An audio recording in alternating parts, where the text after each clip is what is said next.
Escape. Extreme close-up on Daylyt. No joke, the coolest podcast in the world. And today I am here doing the midday live stream with the viral fucking champion of the universe, Daylyt. I need like a Guinness World Record. I mean, there's plenty of them that you could set, I bet.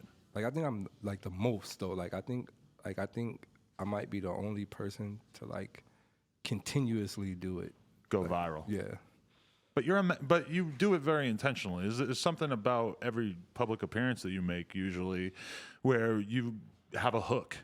Yeah.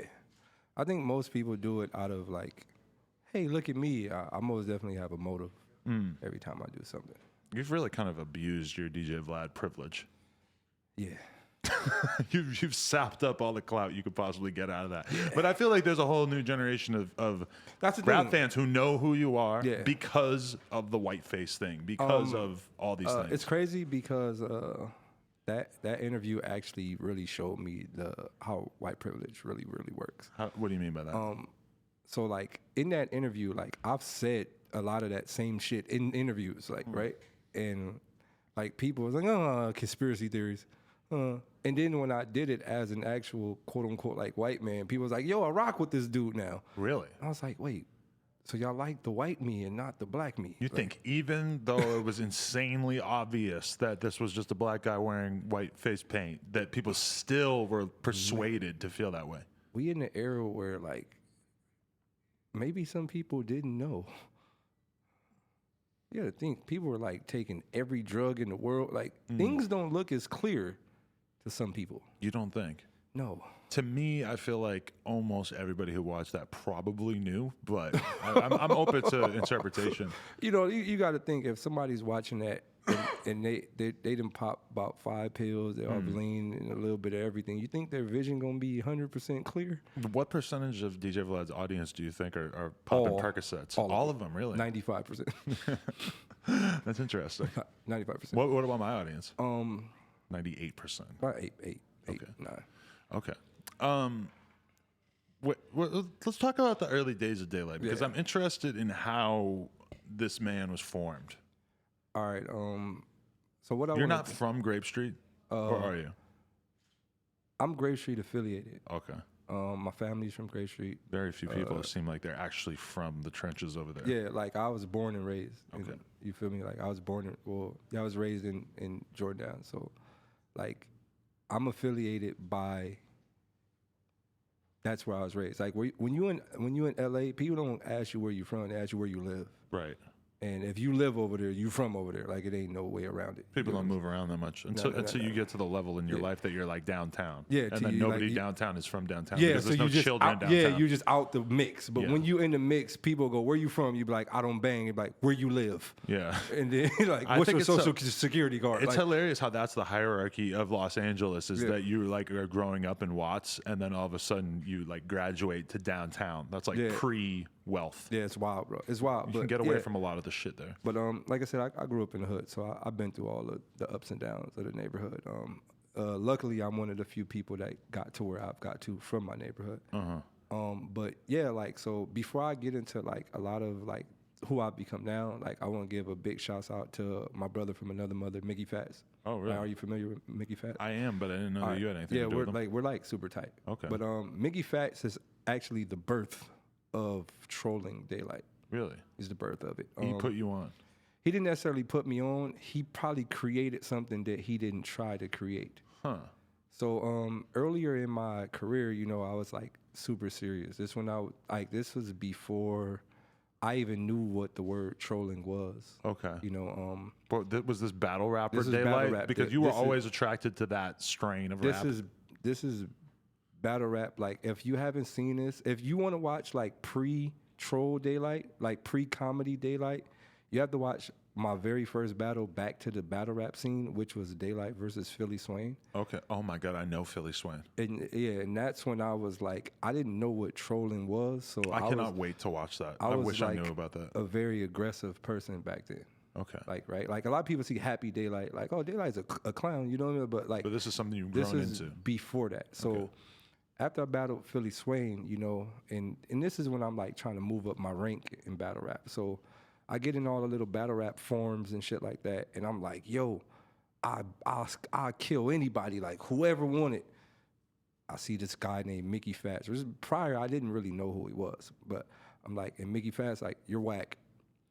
And I'm like, what do you mean I'm whack? So all right, at an actual battle, you said this, or you said this online? No, I said this online. Okay. So he's like, you're whack, bro. Twitter was the platform at the time? It was Facebook. It was Facebook. Wow. Yeah, so like a group inside of Facebook, like a battle rap group inside of Facebook. Wow, that's got to be. This is probably a lot of pussy going on there. Yeah, it was all type of shit going on in there. A lot of people getting fucked. So Mickey's like, yo, you whack. So another battle pop up. Mickey's again, you're whack. And like for years, Mickey like, yo, if you don't have these amount of views, it don't matter. If you don't have this, it don't matter. If you're not on this platform, it don't matter. And I'm like, what the fuck does that mean? There's a lot of truth to that. You wouldn't respond to somebody who was like completely irrelevant but now, right? You got to think, at the time, I wasn't. You weren't irrelevant. I wasn't. I was relevant in the battle rap scene, but like I wasn't.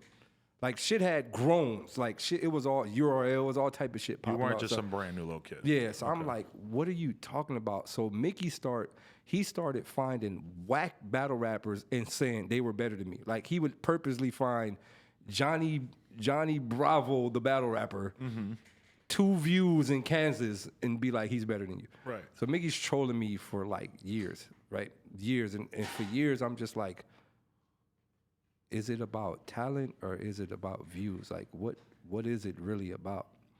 And he told me, like, bro, if you don't got the views, nobody cares. So I was like, oh, it's about views. It's about clicks. Okay. Because it was a little early on. Now everyone knows that. This was early. This was like 2007-ish. You feel me? This was early. Okay. So I'm like, what are y'all like? So then I start seeing what's happening, and everybody's like, then you get people that'll walk up to you like, I don't care if you better than me. I got 100 million views. Like, and I'm like, what the fuck are y'all talking about? Like, I don't get it. But what was your hip hop education? Were you brought up by anybody in particular to be so focused on lyrics, or to be so like I said, a lot of people don't know this. Crooked I and my older brother, like, they grew up rapping together. Really? Yeah. So I've like, if I had to say that I followed somebody that y'all familiar with, other than my older brother. And Crooked I tell you, my older brother is extremely lyrical. Like, Crooked I is a fucking lyrical but him monster and my brother grew up rapping together like that. Like, okay.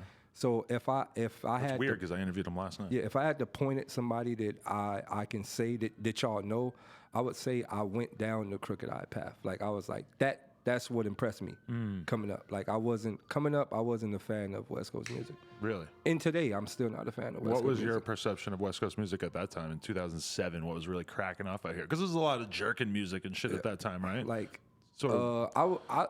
I was an early Ice Cube fan. Okay. Like early when he was like message rapping. You feel me? Like, I was a DJ Quick fan. I think DJ Quick is an extremely lyrical West Coast artist that don't really get the credit.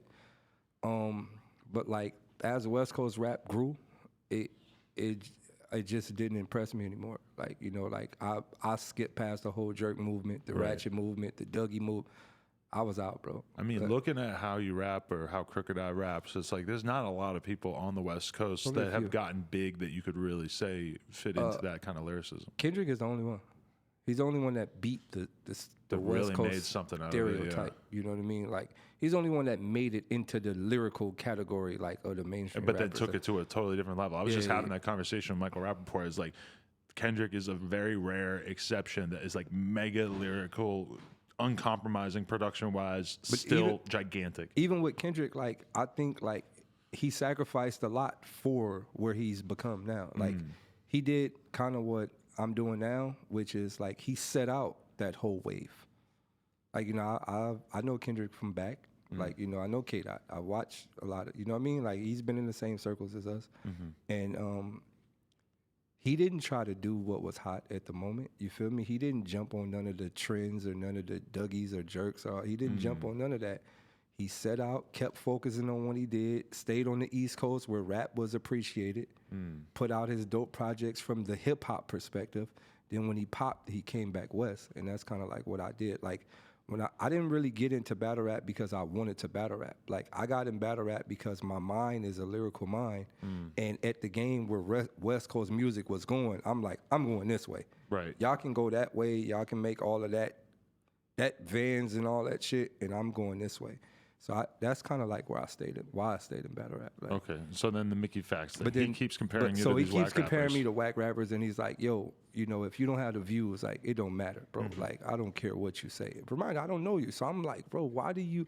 Then it got to the point to where he started commenting on all of my posts. Like, it came a kind of like abusive. Like, it was like internet bullying, right? It kind of turned into internet bullying. Like I can post something about, you know, my mom in the hospital. Mickey Fats be like, you whack. Whoa. You don't got views.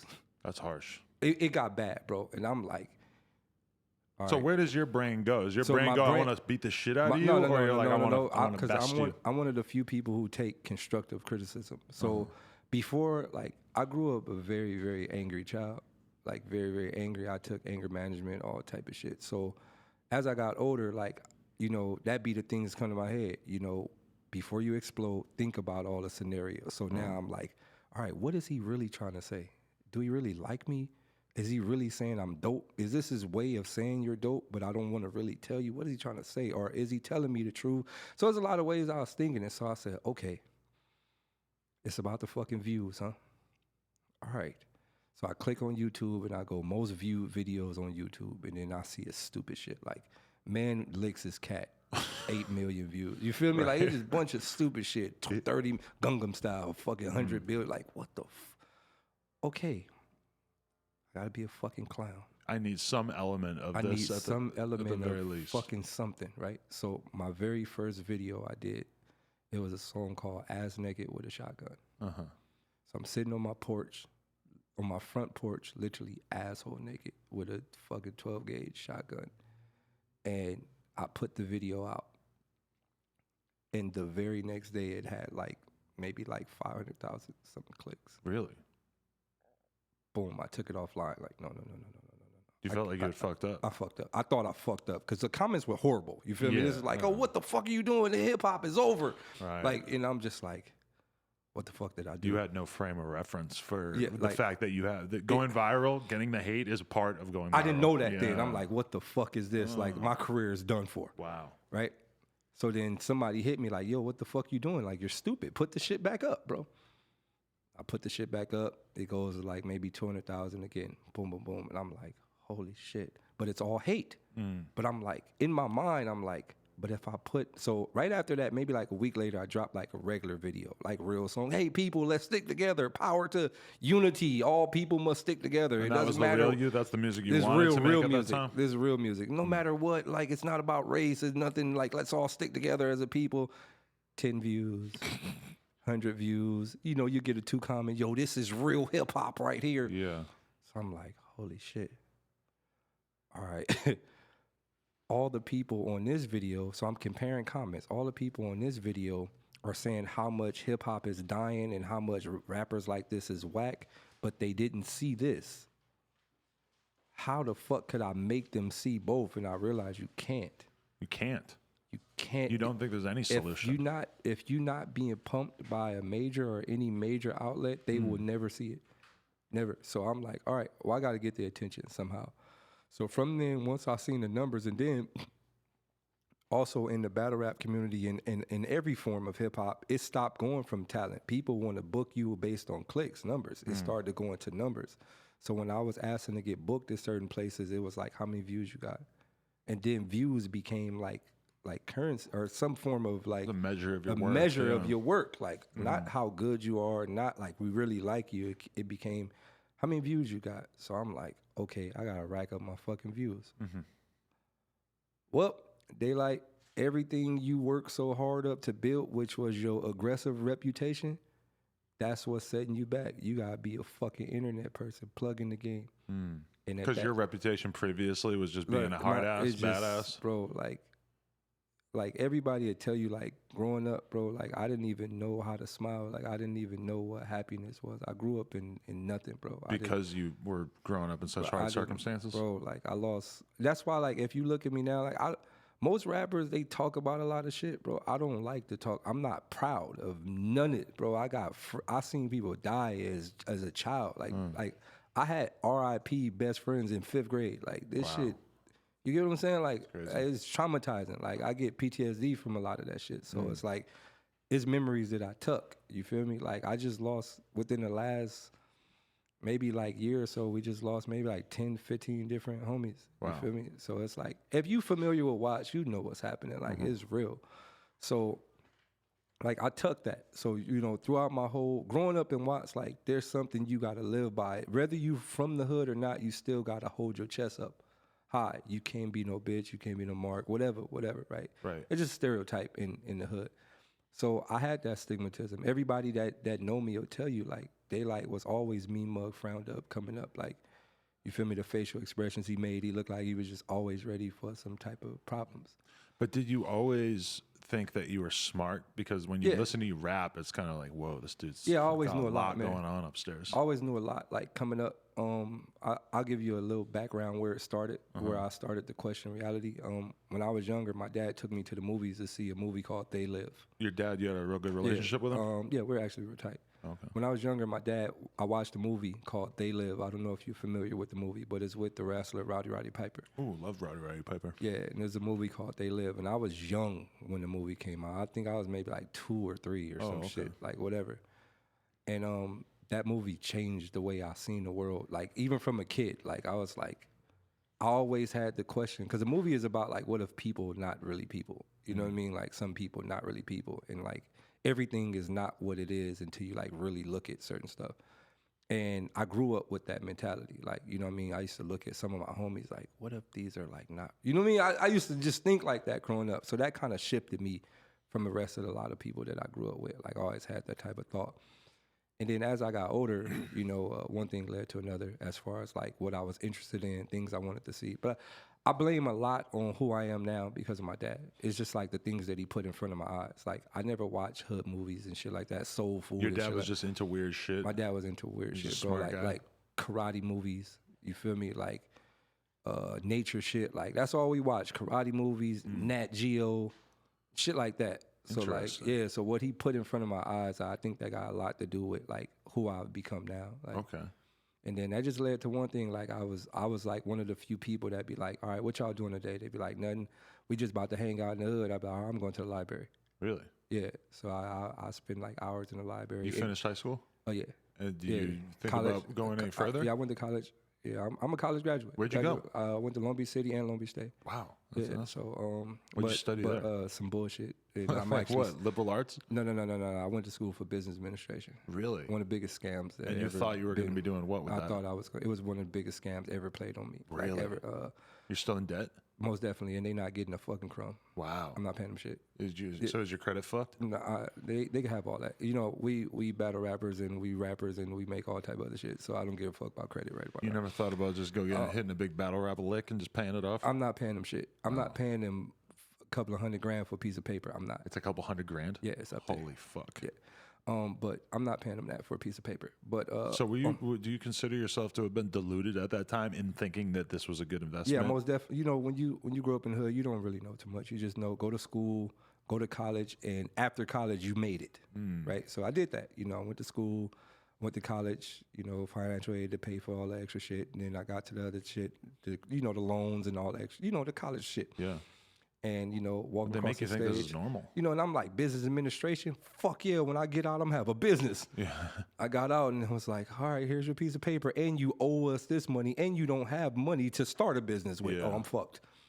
I was like super fucked. So it was like a good 4 or 5 years. Were you battle rapping at all? Or were you involved in that world at all throughout that? I was in and out of it Okay. at the world. That's when battle rap took like a different shift. That's kind of like when the grind time era. And what was it about that turned you off? About the battle rap or just like where the space was at? Where was the grind time era exactly? It went from, all right, like the grind time era of battle rap wasn't built for the street style characters. You know what I'm saying? Like where battle rap is now, grind time wasn't built for that. Like it was more like nerdy. It was nerdy. Like Yeah. I don't want to, I don't want to say it like that because then it turns into what is nerdy? Are you saying it's white? Right. I don't even want to go down that path.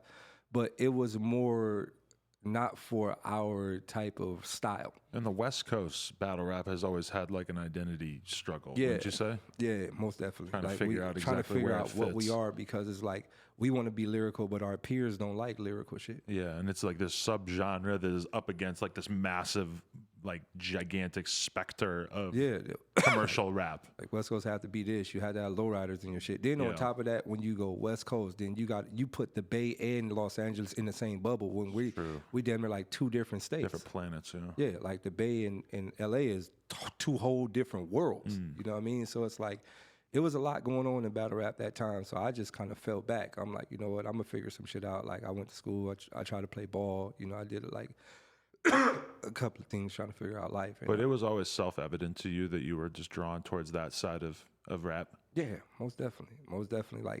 Like with me, it's something about like, it's always been something with words with me. Like and it's something I never admitted on camera. I'll admit it now. I'll give you some exclusive shit. Like when I grew up, bro, I was in special ed and all that shit. Really? Yeah. Like I had a problem. Like I was a dyslexic. Oh. So I always seen shit backwards. Like, and I couldn't write words like the right way for shit. Like even if you tell me to trace a number 4, like I still write it backwards. Like I don't know why I had a problem, but now I understand like my disability may have been my ability. Right. You know what I mean? Like the way I see words. It made you think completely outside the box. Made you see the world differently. Completely different. Like today, like when I see words, I see signs. Like I see all the possibilities of how to write them: reverse, forward, back, palindrome, all type. So and that's what your rap style is like a lot of times. Is where you're just taking like a couple of syllables and just like representing every different meaning. I can literally dissect a word to is like, it's wild, like the way I see things. So it's kind of like the Rain Man effect, you know, like although Rain Man was like disabled, but like his ability was like how he can read, and you get what I'm saying? So did you see that clip that I tweeted yesterday of this dude rapping, and he uses the same words over and over and over, and it sounds kind of ridiculous? Okay, but you know, like that. Like so, like when I was growing up, like Rain Man though, you related to him when you saw that movie? Did that occur to you even then? Like this is sort of like what I'm going through. It made me realize a lot of stuff when I seen the movie Rain Man, because I was like, I've always heard about Rain Man, but I never knew, like, I never really dove deep into it until I actually studied the documentary, and I was like, oh shit, this guy is like amazing. You know what I mean? He's an amazing person at what he can do. You get what I'm saying? What he knows, and then that led me to Stephen Hawkins. Then it led me to like the word savant, and then I started, you know what I mean? It just led me down a rabbit hole. Starting to realize like who you are and why you are the way you are through your experiences. It made perfect sense. Wow. Everything made perfect sense. So it's like on top of like everything my father, like, and also when I was growing up, like I just realized like, I don't think I was like retarded. Not saying that's bad. But do you think they put you in that box? So you sort of... They put me in that box and make me feel bad for what I was able to do. Like when I was younger, like to this day, I write with both hands. You know what I'm saying? Like stuff like that. Wow. And they used to be like, you can't do that. Like it was just a lot of things they told me you can't do. Like even when I was playing basketball in high school, like coach was like, you can't play with both hands. You either got to go right or like, and I'm like, why? That never made sense to you to just use one side? It just didn't feel right. That's interesting. Yeah, it didn't feel right. I'm like, if I can, you know, like for example, when I used to write standards, right? Like used to like write standards on the chalkboard. I used to write 2 at a time, like at both hands, like that. Boom. Wow. So it's like, but they always made me feel bad for that. They always like, no, you're wrong. Like this is not normal. Take these pills or go to this class or you not. And I was just like, growing up, I felt bad for that. You feel me? But then as I got older, I'm like, they were trying to hide my power from me. Yeah. Like it was like that was the suppressant. They had you medicated? No. Like I was. But they tried to? They most definitely tried to. Like and that's what led to anger. You feel me? Like why are y'all doing this shit? And then when you get angry, they really think something wrong with you. Now he's resistant. So it was just all type of stuff the way I grew up, it was all type of things that led to me being angry. Right. But now that I got older and everything's starting to make sense, it's like, okay, I get it now. And now that's why I'm able to just float through whatever. Like, right. What about, let me just throw this out there. Okay. What is your relationship with Disaster right now? Me and Disaster have like one of the best and worst relationships ever. Do you talk anymore? Not really. But like, I don't think we have to. Has there ever been really overt beef? I don't think we never had beef. Like we never had like no type of like actual problem in life. Like I think it's more like, I think the problems that we both have is small term stuff. Like we in a sport where everybody wants to be a number one. You know what I mean? So if we're friends, but we're both chasing the same goal, then there's always going to be like a little form of right. You get what I'm saying? Like if you're my best friend, but we're playing in a championship game, like bro, I don't want to lose. I mean, we're friends, but I don't want to lose. You get what I'm saying? So I think that's kind of what it is. You got me with that one thing. Did you watch the Disaster interview? And I asked him about how you said that he fucking, just for the people out there that don't know what I'm talking about, you said that you were driving down the highway with him and that he got cut off by another car, so that he got out of the sunroof and shot his gun at the person multiple times and then just got off the highway and acted like it was no big deal. This is wild, bro. No, I don't believe you that this happened. I asked him about it and he was like, obviously he's trolling. All right, so I'm just gonna say I'm trolling, so he don't get like in trouble. Yeah, you're gonna stick with this. Yeah, but Disaster's fucking crazy, bro. I don't believe that he did that, because I think if he did that once, then he probably has done stuff like that a lot of times, and there's probably in jail. He would probably be in jail. Disaster's crazy. It would take a really fucked up person to do that. Disaster's wild, bro. What if it wasn't a real gun? I don't know. It could have been a blank. I don't know. If it wasn't a real gun, you probably would know. Oh, it might have been a blank. Well, I still think that's probably a big old crime. You still have to be pretty nuts to do that. This is nuts.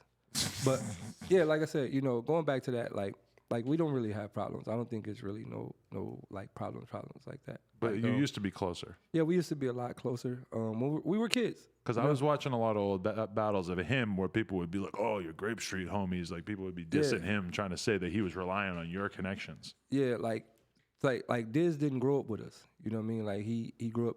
I'm not exactly what part of the world he grew up in, but like we met him at a battle rap event, and like it was kind of like an event that wasn't. It was like a freestyle type event. And when we came to the event, we brought that type of style to the event. You feel me? Like we brought like, okay, these motherfuckers are wild. And that was earlier in my career where I was like very, very like aggressive. So like in my earlier career, like I'm battling people, I'm pushing people off stage, I'm like slapping people. Like it was just complete disrespect. So I think that's when Diz was like, oh shit, these are the motherfuckers I want to be with. You know what I mean? Like, because he already has a natural, like... He's aggressive. He already has a natural aggressive energy. So it's like, okay, these are the motherfuckers I want to be with.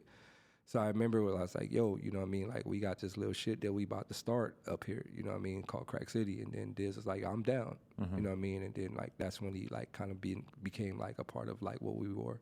Right. Then from that, like, we all became cool. We started chilling, at each other's houses and shit like that, whatever. And then we just kind of, like, grew up together, like, a couple of years together, 15, 14 years together. So your battle rap career, it seems like you have an insane number of videos on YouTube. Wild, bro. Are you just the kind of guy who, if you got offered a battle, you would just be down? Like, so a lot of people used to say I was dumb for this, but like I said, I'm from a place where I never had nothing. So like something is better than nothing, and I always think how to maximize the little amounts. So there was a time in my career where I was like, okay, I had a job before, right? I had a bullshit job. I worked at Taco Bell before, right?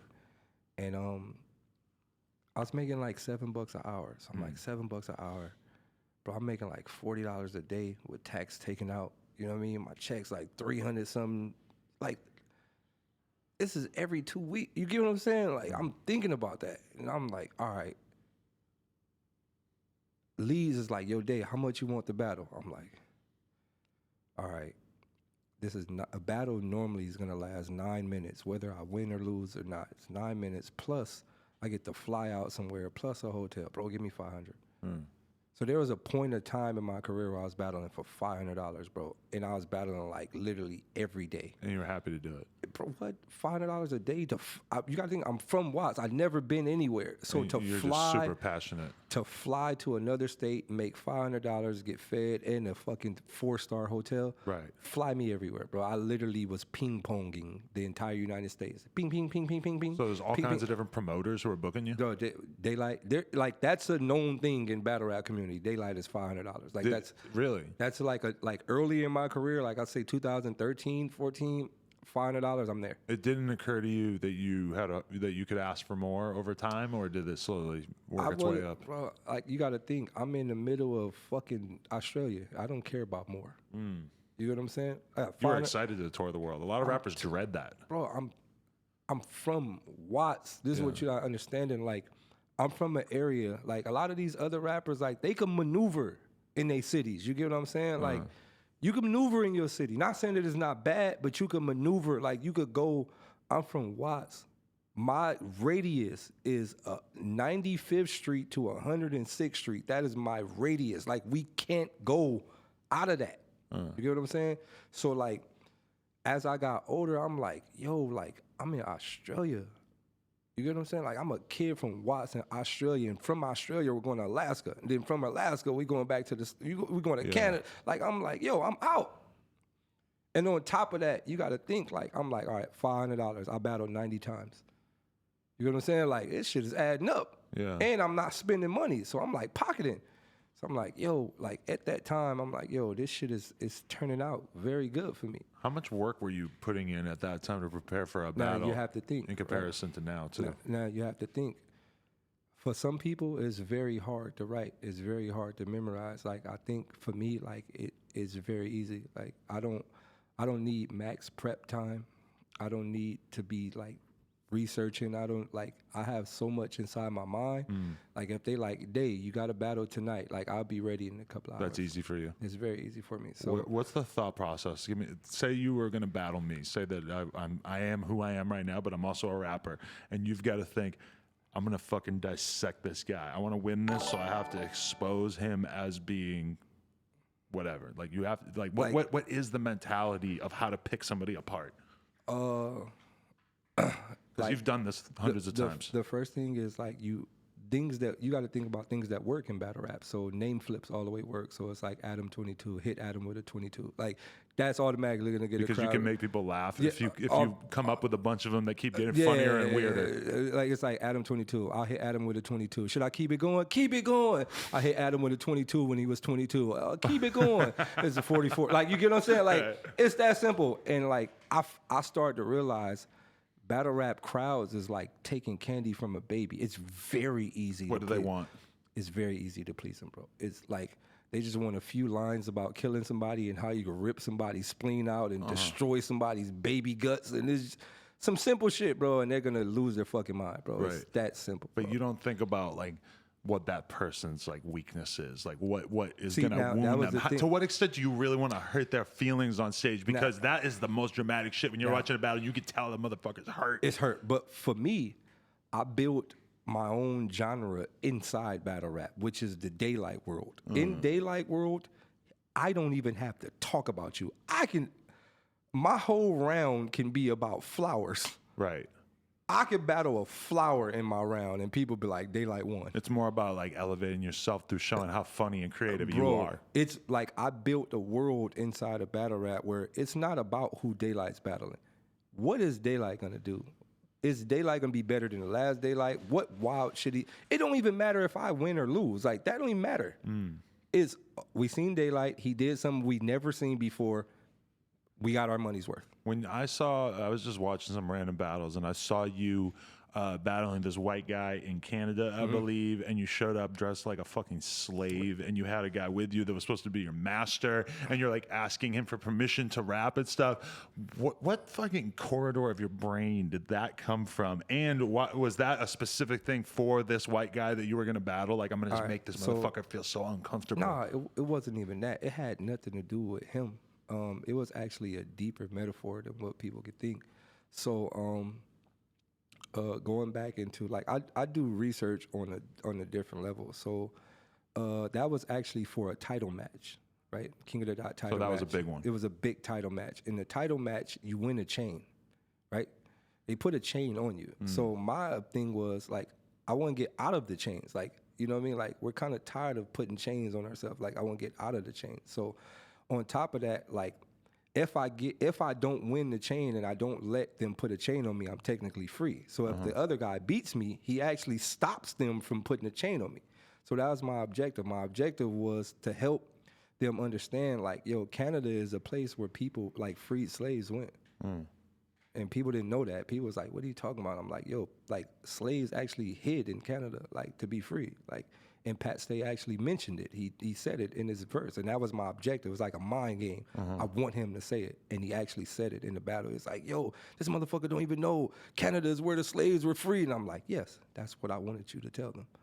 So it was bigger than like just a battle. It was like a multi-layer message. Also, I wanted to show my improv skills. So I had some people in there. I had some other people in there like, yo, can you act? And I'm like, yeah, I'll show y'all. But you usually, when you think of these ideas, you're thinking more about how to just show your own creativity rather than actually tearing the other person down. Yeah. Most definitely, I want to build you. Like, and do you feel like that usually like frustrates them? It hurts more.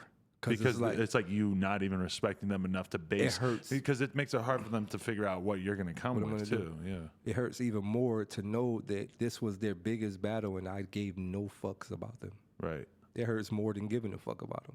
Did you ever, like, when did I feel like now when you battle, it feels like you always come with something elaborate. Is that true? Is it like, always something that has to be performance-based? For me, like I said, I understand this era. I understand the internet era. Like, I helped create this new era. Right. You feel me? Like, I helped create the viral era. I helped create It's Okay to Be a Clown. I helped create that, right? Right.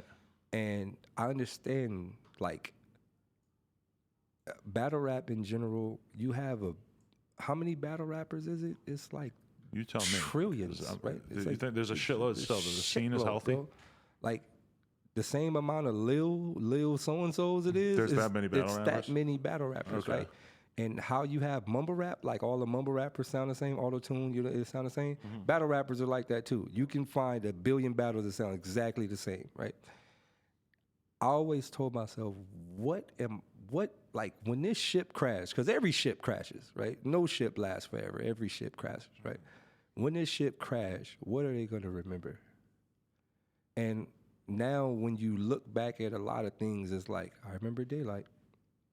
I don't know too many other motherfuckers in battle rap. I remember Daylyt. It don't matter if he won. Like, for example, you dress up like a slave. You don't even know who I battled. Right, I didn't remember his name. It don't matter. I just remember thinking that he was clearly working out too much. Yeah. I just don't want to see a yoked up rapper. Bro, it's like, but I'm going to tell you where I learned that, though. Where I learned the art of like, where that whole theatric thing incorporated into my skill set. It was when Cannabis battled Disaster. That was a legendary moment. It was a legendary moment. And a lot of people don't know Cannabis planned all of that. Planned the injury and everything? Everything. It was all fake. Explain. Bro, look. How? All right, so you had to be there to understand. So I watched that shit from like front row 3D. I'm watching everything. You got to think it's Cannabis. Cannabis, fucking legend, right? Right. Cannabis walks in the building. He's smiling out of this world. I'm like, why the fuck this nigga so happy? He walks in a cast? He walks in with the spleen on. He's smiling, right? So, like, I'm watching him. So he does that, and I'm like, is his arm hurt or not? But I'm, whatever, he's stretching it out a little bit. So the battle comes. They're battling out of nowhere. He starts fumbling. He's like, yo, remind you, this is Cannabis, dog. Like, he's kind of labeled as the GOAT. You know what I mean? Like, prior to the newer era, at one point in time, Cannabis was the best rapper on the face of the earth. And certainly, like, representing battle rap kind of, like, made the biggest impact on that era culturally. That's what I'm saying. Yeah. So it's like, this is a person that actually probably really has hundreds of raps in his mind, right? And not only is that, like, Cannabis was the first rapper on the internet. There's a lot of, bro, that man's like an Einstein. Like, so watching that, and then when he starts to stumble, I'm a battle rapper, so I know when people are faking. You know what I mean? I'm watching him stumble. Then he looks at his man, he's like, hand me the notebook. Mind you, he hands him this fucking big-ass notebook with scribble scrabble on it and shit. And I'm just like, yo, what the fuck is happening right now, right? So everybody goes crazy. Cannabis pulls out a notebook. The battle is over. People, it's just mayhem.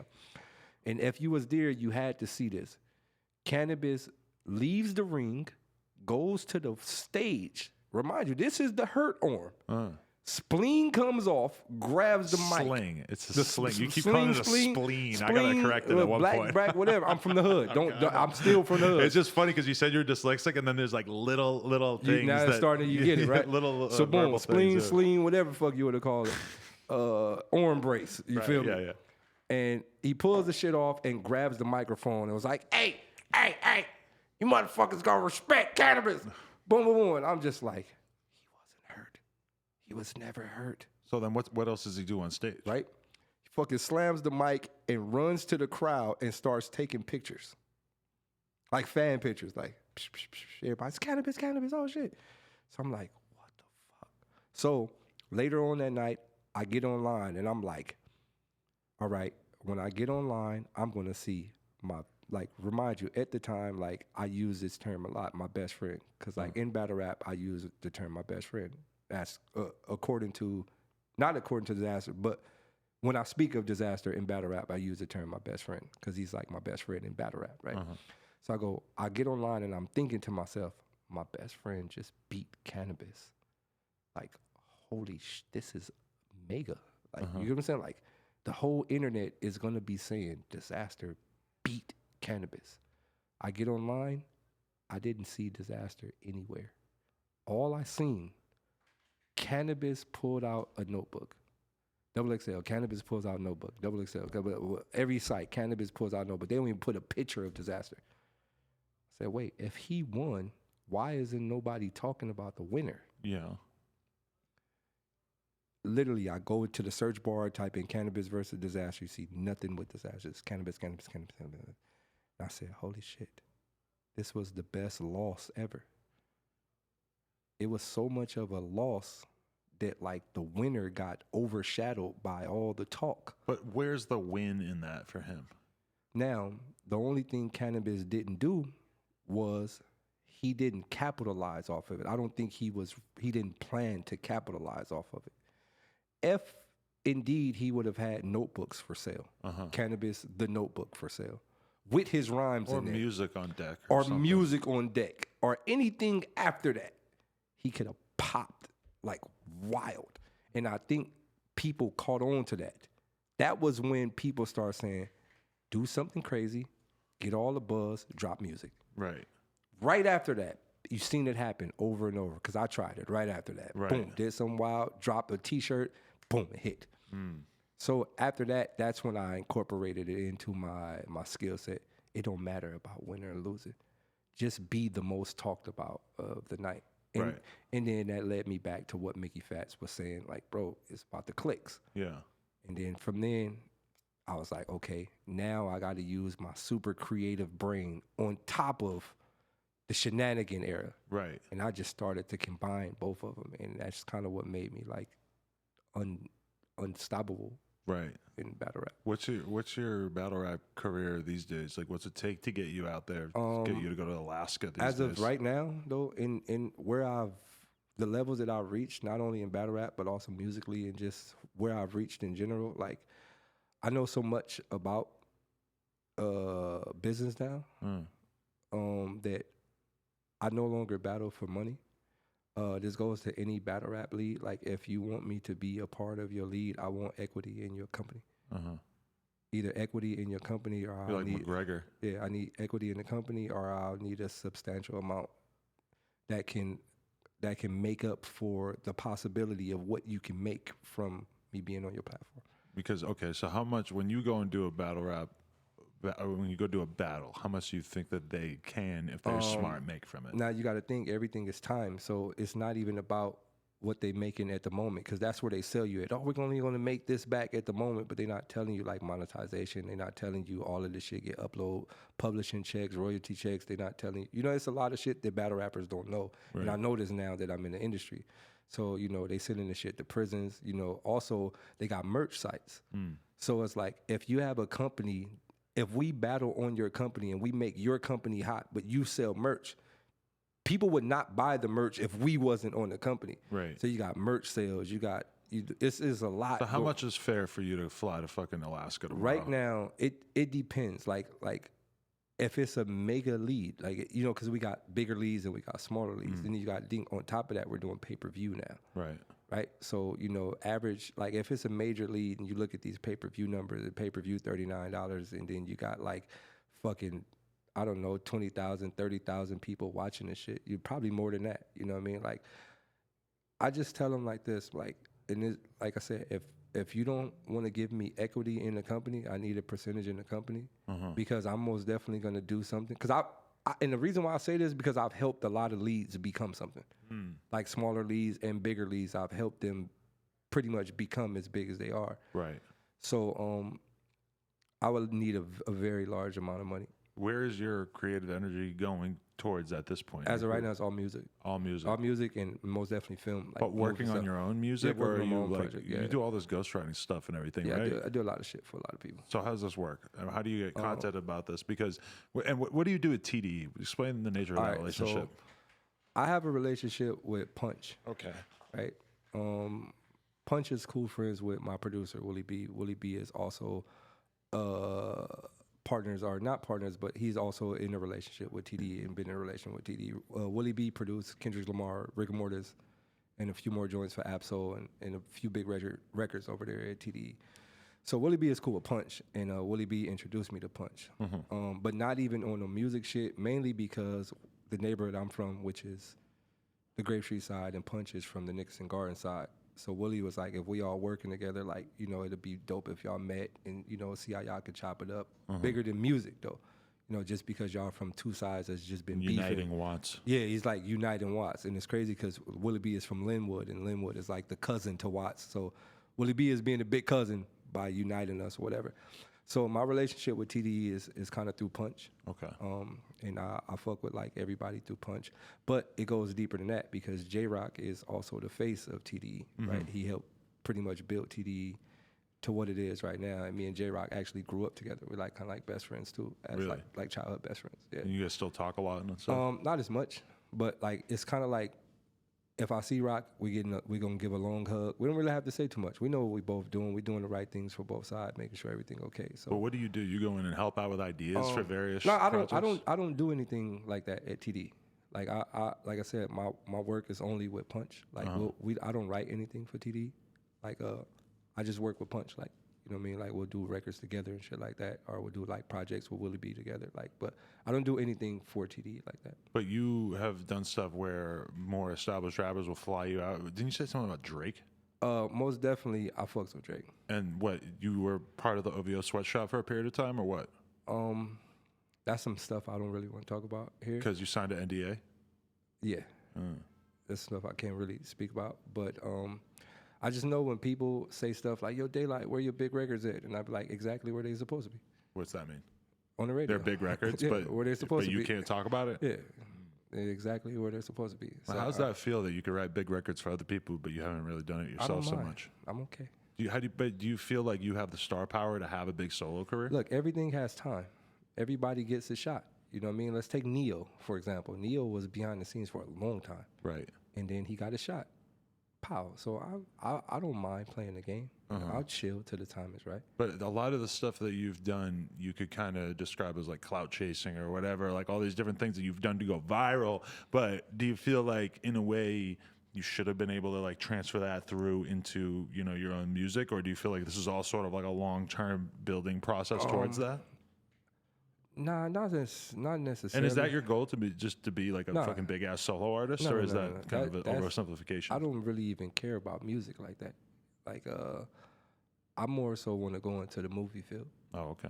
I want to go into the acting field. Like that's why I display so many different characters. Like, I want to go into the acting field. I also do a lot of filming and acting shit on my own. So this is just building my character to more so be like, I don't want to be caught in a box. You know what I mean? I don't like I said, growing up as a child, like I always feel like you got to do this, you have to do that, you can't do this, you can't do that. Like, and what I'm building right now is I could do whatever the fuck I want, whenever I want. Like if I want to make dope music today, I could. If I want to be an actor tomorrow, if I want to play water polo, if I want to be a professional hockey player next week, I could fucking go try out. Like I don't want to be stuck in a box. I was going to say, yeah, you could try out. I don't think you could actually be a professional hockey player next week, to be honest. I could try out. That's why I put it. I could try out. You could work on it. I could work on it. But, like, I don't want to be stuck in a box. Like, right. I hate those, like, like, and I noticed like certain, like for example, like when certain people speak on certain things, you'll get, oh, he's a basketball player, he don't know what he's talking about. Oh, he's a rapper, he don't know what he's talking about. I don't want none of those stigmatisms. Like, right. I want people to be like, oh, that's Daylyt. He could say whatever the fuck he want, whenever the fuck he want. How comfortable financially are you right now? Super comfortable. Super comfortable. From battling or from doing Just stuff for other people, everything all together? I'm super comfortable. Do you spend a lot of money or no? No. Like, I had on the same shirt for like probably like the last month. Month? Yeah. Is it a little musky? Yeah. I like it though. Really? Yeah. I think I said musky when I was supposed to say musty. It's like, it's kind of like a natural smell. Like, I think like, but see, I don't get super stinky because I don't eat You bad. don't eat? I don't eat bad. Okay. So What do you eat, vegan? No, I'm not vegan. What do Like, you eat? I eat like Wendy's 444. 444. Wendy's 444 would be fire. No, I'm fucking with you, but not like you consider healthy. Right. I don't think the vegan thing is all that The healthy, vegan to be thing is honest the with you. worst. I don't like it. Like I be in veggie reel and I be looking at people like all the fat people be in veggie reel. Like, Really? bro, this shit is the worst. You Like, need that protein. it's competitive Uh. from multi levels. Like, You're a it's- battle rapper. Aren't you supposed to embrace that? No, I'm not. It's like the ultimate competitive Yeah, strain it's of just- hip hop. It's like, it's too much for me to even worry about. Like, everybody's competitive. What car you drive, where you live, what kind of house you got. You got an 8-bedroom house. Well, that's whack. I got a 10-bedroom house. It's just too competitive. Like, But what do you do in San Diego? I sit at home. I create ideas. I paint. I got 2 children, a boy and a girl, lovely wife. Wife. Wife. So you have a whole life that I don't know I about. have a life, like a real life. I think a real life is suitable to every king, right? You need to be able to unplug from this world and look at like real life reality. I think that's essential. So when I'm not online or when I'm not in that world, like I'm at home, like watering grass, like a regular white person. Were you ever on some, like, were you used to love riding around your homies, just living that hip hop lifestyle, a bunch of fucking homies in the Subaru, you're just driving around in the Honda, backwoods. most definitely in the Right. Honda. Yeah, we all had that. We all had that time. But you're over that? I'm most definitely not necessarily over because I do get the urge every blue moon, and I do drive down to the city and I go to my neighborhood and hang around, talk to a few people. But more so, it's about telling them how and what they need to do to get further and how to better themselves. But I believe, like, I'll go into like a few conspiracy theories. Like, I believe there's like especially in Watts, and now that I'm able to see things a lot clearer, like a lot of the palm trees and shit are like not even real trees. Like, I believe there's like fucking negative energy being pumped into the area because like whenever I get to Watts, like I feel angry. Yeah. Yeah, like I feel like it's like my pit bull thing turn on. It's like, oh shit, like. Do you think it's your sort of like your internalized memories of your upbringing? It reconnects you with that pain of all you went through. I can feel it like when I get off the freeway of Wilmington. Like I can feel it. Like as I'm driving closer and closer, I can feel it. Like it's like it's weird, bro. Is it different than Melrose, where this is probably on Melrose is probably where you could get recognized and sort of soak up the attention more than anywhere else? Yeah, I can't walk up the street out here. It's kind of wild. Yeah, it's kind of wild. There's a lot of your Daylyt, and there's probably a lot of you're that guy it's from a Vlad. lot. It's not even that. It like you got to think like a lot of people know me from different shit. Like you got people like, oh, you're a battle rapper. You got people, oh, you from Vlad. You got people, oh, that LA Leakers freestyle. A lot of people, oh yeah, that was a crazy. You get what I'm saying? One, and that shit, the LA Leakers shit, it got a lot of people on me that had no idea who I was. Right. So like, I think when people approach me, like, also you got people like, yo, you're Daylyt, like you a basketball player, like you got you Daylyt, you skateboard, like I bike, I do everything, bro. I'm like in every world. How old are you? I'm 35. Oh shit. Okay. Yeah, I'm not a child at all. Not a wee guy. Yeah, but like, so I got like, I play water polo. Like I do everything, bro. Like you might find like people have found me like in swimming competitions. Like, yo, that's Daylyt. Like, yeah, so. You just go and just fuck around and enter a swimming competition? I can really swim for real. Like I'm one of those people that really was like, I'm not letting nothing stop me. Like I'm going to try to do everything. Swimming, great cardio. So like when people stop me, it could be from anything. Like it be from all type of things. When did you really get into the whole trolling the media thing? Because you've just been doing this for a long time with Vlad. It seems like you've just taken that platform in particular. Actually, I really appreciate the fact that you don't seem like you're bullshitting about almost anything, although the disaster thing I think you're lying about. And maybe, you know, I saw one clip where you said that 95% of people that grew up with you they're gone. Were dead. 95 though. I could show you a post right now with everybody that's out. I can literally show you an actual picture with everybody that's gone. 95, man, that's a lot. I can show you they're out. Like, and a few more just died like 2 days ago. Like it's over. Okay, we can fact check that. But yeah, like trolling the media. Trolling the media, like I said, I understand we're in an era where like we're in the Worldstar era. So like if something pops up on page 1, it's lit for today. By tomorrow it's page 2. Nobody's clicking backwards. Right. We're in the frontwards era. I got a gun pulled on me, and I had a nice 3-day window of it's over. Attention. It's over. It's ancient history. It's over. People still say stuff, but even that will wear off over the next couple months. Your shit was lit like literally 2 days ago. It was Social lit, Blade, boom, 8,000 followers in a day. Now it's back to normal. It's over, bro. We're in that era. Yeah. So I understand that. Like, we in the content era. So much content is being uploaded day by day. Twitter feeds, Instagram feeds. It's the scroll down era. What's right there? Next.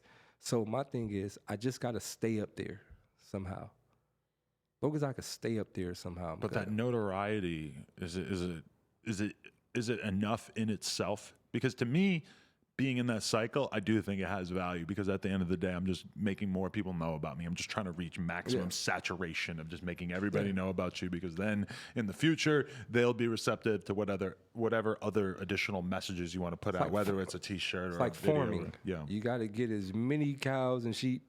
You know what I mean? It's kind of weird for us because we're both somewhat along that path.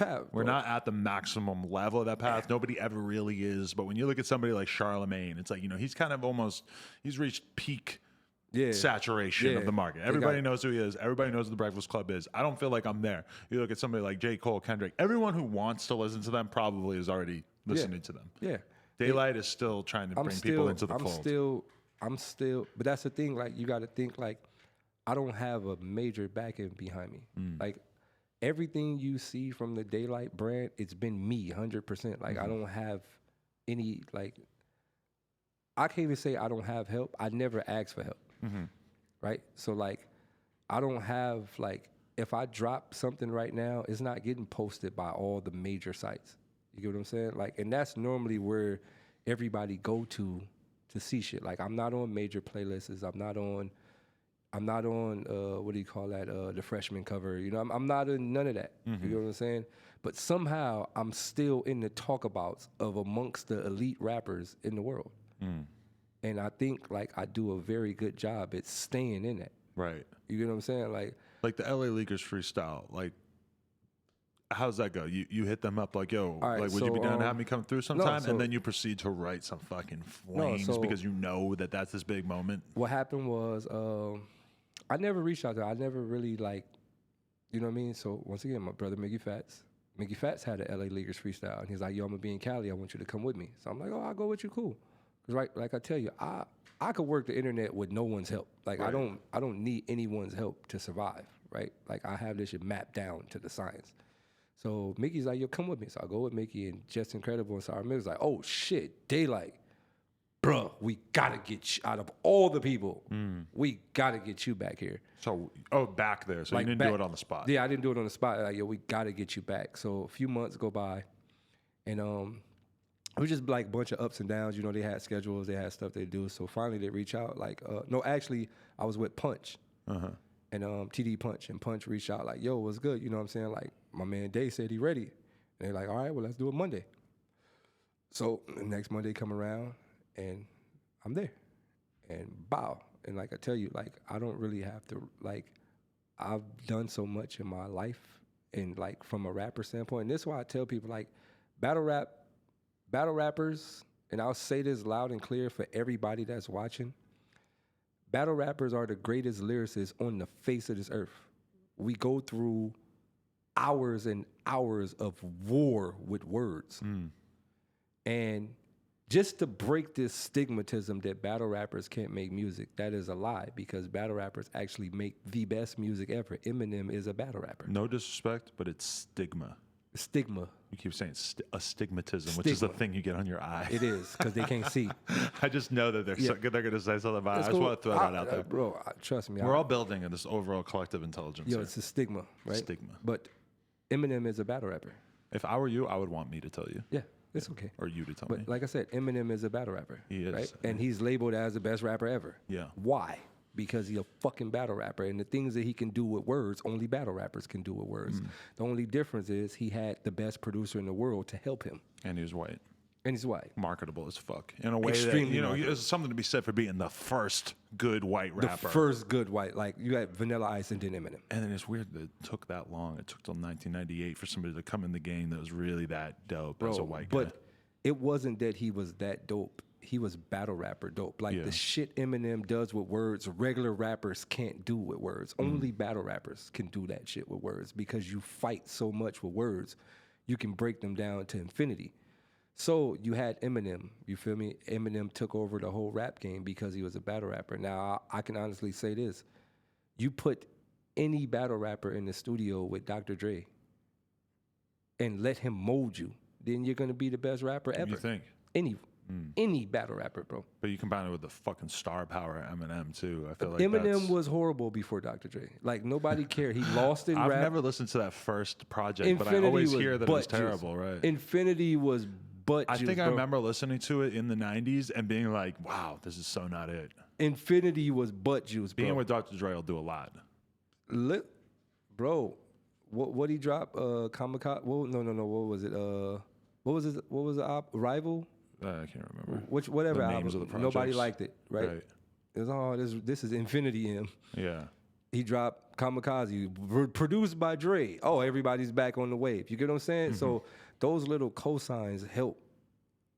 Just the names will make people fuck with you even more, right? Do you think Ghostface is as dope as I think he is? Yes. I like Ghostface a lot. Right. Me and Michael Rappaport were just having this conversation, and he was saying, name somebody in the last 20 years that's better than Ghostface. And I was saying, I think Kendrick's up there.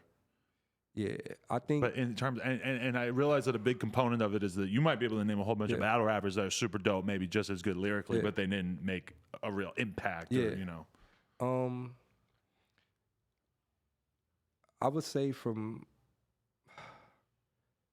you got to think times, right? Like Ghostface was that fire for the time. He was fire, right? Everything's gonna advance, right? Like what Kendrick could do with words, like I think he'll smoke Ghostface on the track, right? Like today, right? You get what I'm saying? And that's what I was saying to Michael Rappaport. I'm like, I think if you put them two on a track together, you're not like, gonna walk right away now, from it like, whoa, Kendrick is trash compared to Ghostface. No, Kendrick would do damage right now, right? Like, or if you put like Joyner Lucas or one of these kids that like really word bend. Right. You get what I'm saying? Like I don't want to use battle rappers. I want to use like actual rappers. Like one of these kids that like Joyner is wild with word bending. You feel me? Like although him and the Tory shit didn't go as I thought it would, but I don't think Joyner is a battle rapper. Like I don't think he even worked his world in back and forth with people. Right. I think he's a good lyricist. Right. So you have like a Joyner, you have Kendricks, you have like a Absol, you have a few rappers that they'll make it hard for Ghostface in this era. You got Lupe, you know what I'm saying? You got rappers that really, really word bend. Like you got A$AP Rock, you got not A$AP Rocky, A$AP Rock. Right. Feel me? And he's some other shit. Like yeah. A$AP Rock is some other shit. He's up there on your list. He's probably number one as far as like what people can do with words. What do you listen to? I actually listen to Mexican music. Down in San Diego, you just got that vibe down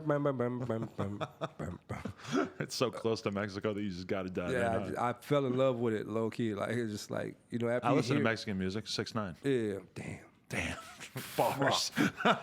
Fuck, bro. Yo, I feel sorry for that kid. You do? Yeah. I guess you haven't been on record talking about him since all this shit went down, maybe? Have y'all noticed I normally attach myself to certain things? That I didn't. And I'll tell y'all why. I'm surprised you didn't show up on Vlad TV with dressed up like him. No, I smelled something fishy early. Really? Early. You knew this was coming?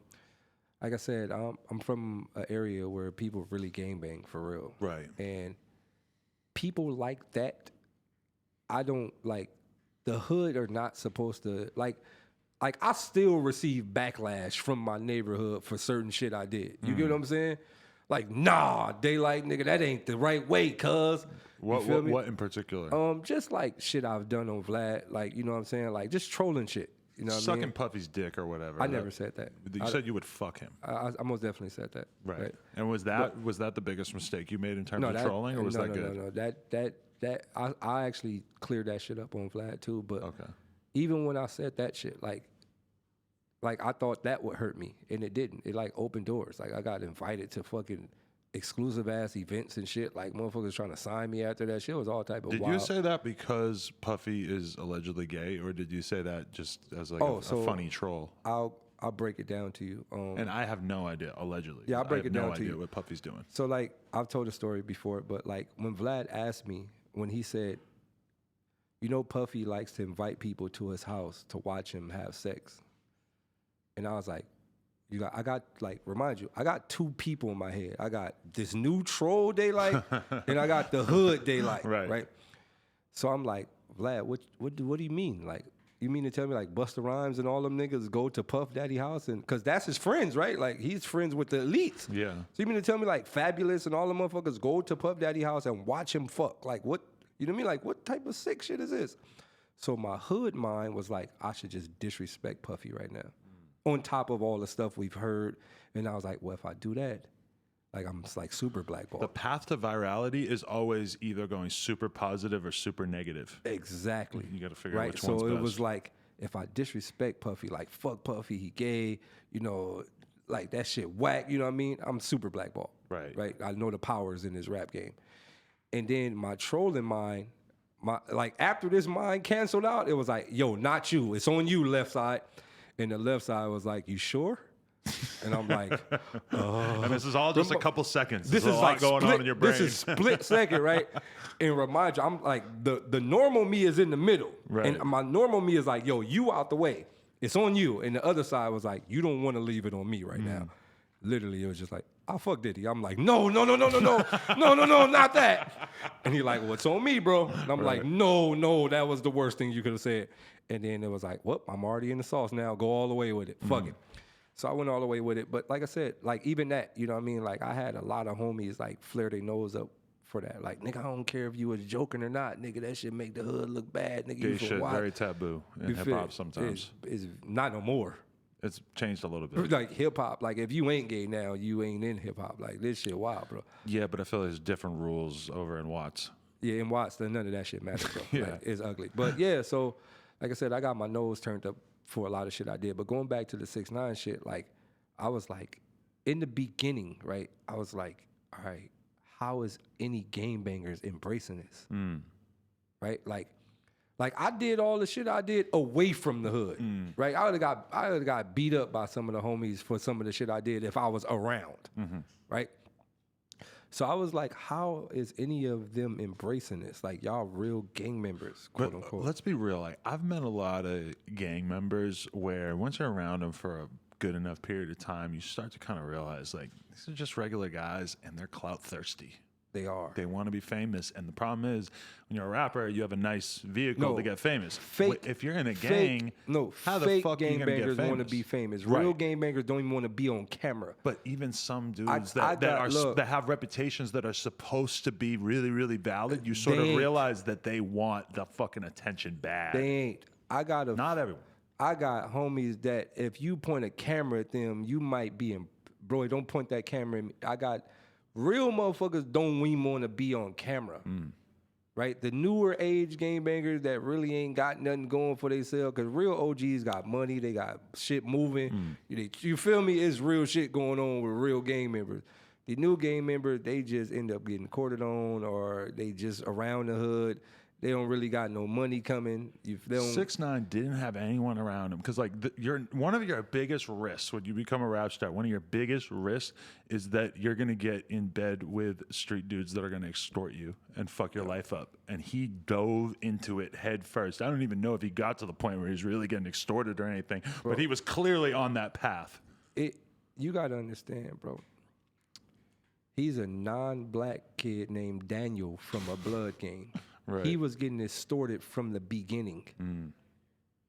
He wouldn't have popped if he wasn't with the goons. Right.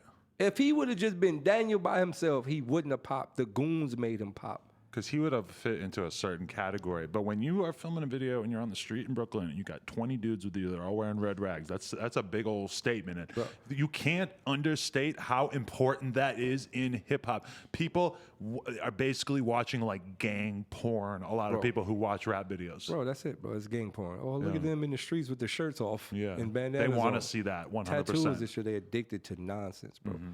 So just watching it, like I watched it from the beginning and I'm like, something not adding up about all of this.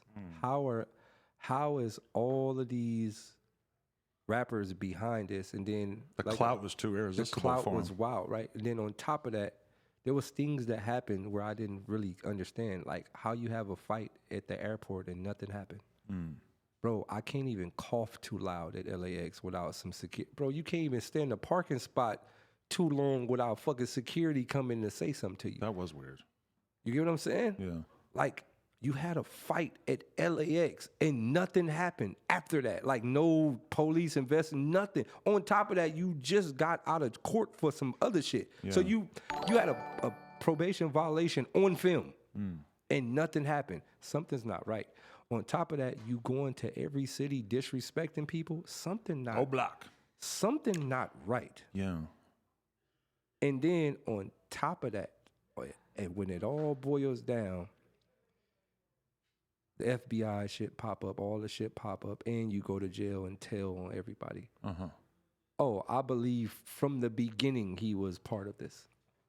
This was a whole epic plot to take down a whole group of gang members. You think that he was in cahoots with the government? From the beginning. From the beginning. From the beginning. Why would he have done that? Why not? Why would he want to not? take Shotty down? You cannot go to these neighborhoods like this without something happening to you. These are niggas that kill people on Chicago is like Call of Duty. Right. That mean you had, like, when behind the cameras, you had some real people there. Police cars or something. You had something. Oh yeah, he there. was definitely with police security in, like, off-duty cops. It's no big deal to get off-duty cop fuck security off-duty. right now. That's normal. Man, that's the thing. If you on a block with some off-duty cops that don't look like cops, okay, then we still got problems. Right. He had lights out there. Yeah. He had some police cars out there on the other side. It had to. Man, he pulled up for 5 minutes, did the video and dipped. He knew what he was doing. Bro, he moved. Bro, I watched how he moved. Right. He had people behind that, man. But you got to respect him as a troll. You and him were most definitely respect in many ways. He was the most successful at this art form that you knew about very early on. He most definitely trolled to infinity, but he had power behind the troll. It wasn't like he was just like, oh, this is what I'm going to do from my room. No, there was a whole plot. There was a team behind this. You think? Yes, bro. You got to think. On top of that, how you hitting these billboards like this? You 10 for 10. Something ain't right, bro. It's because he was getting people to write his shit for him, so he never had to take, a lot of rappers you listen to, they're the victim of the fact that they're just not that good musically. Now, this is what I'm saying. I'm going to break something down to. I broke it down on my Instagram. All right, so you know the video with him, 50 Cent, Casanova? Video? Oh, the song. The song. Yeah, the song. Why is he the only one in the police car and they're shooting at him in the police car? He's the only one in the video in the police car. You think it's likely that was a plot? What is the odds of that, man?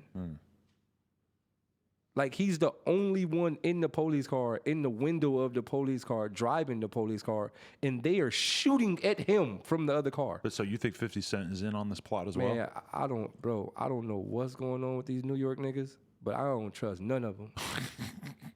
You think gangbang gets fucked up in New York? I don't trust nobody who was behind this nigga. I don't trust nobody who supported him. Nicki Minaj, 50 Casanova. I don't trust none of them. Really? You think they all might be in on this? How could you even be a part of that?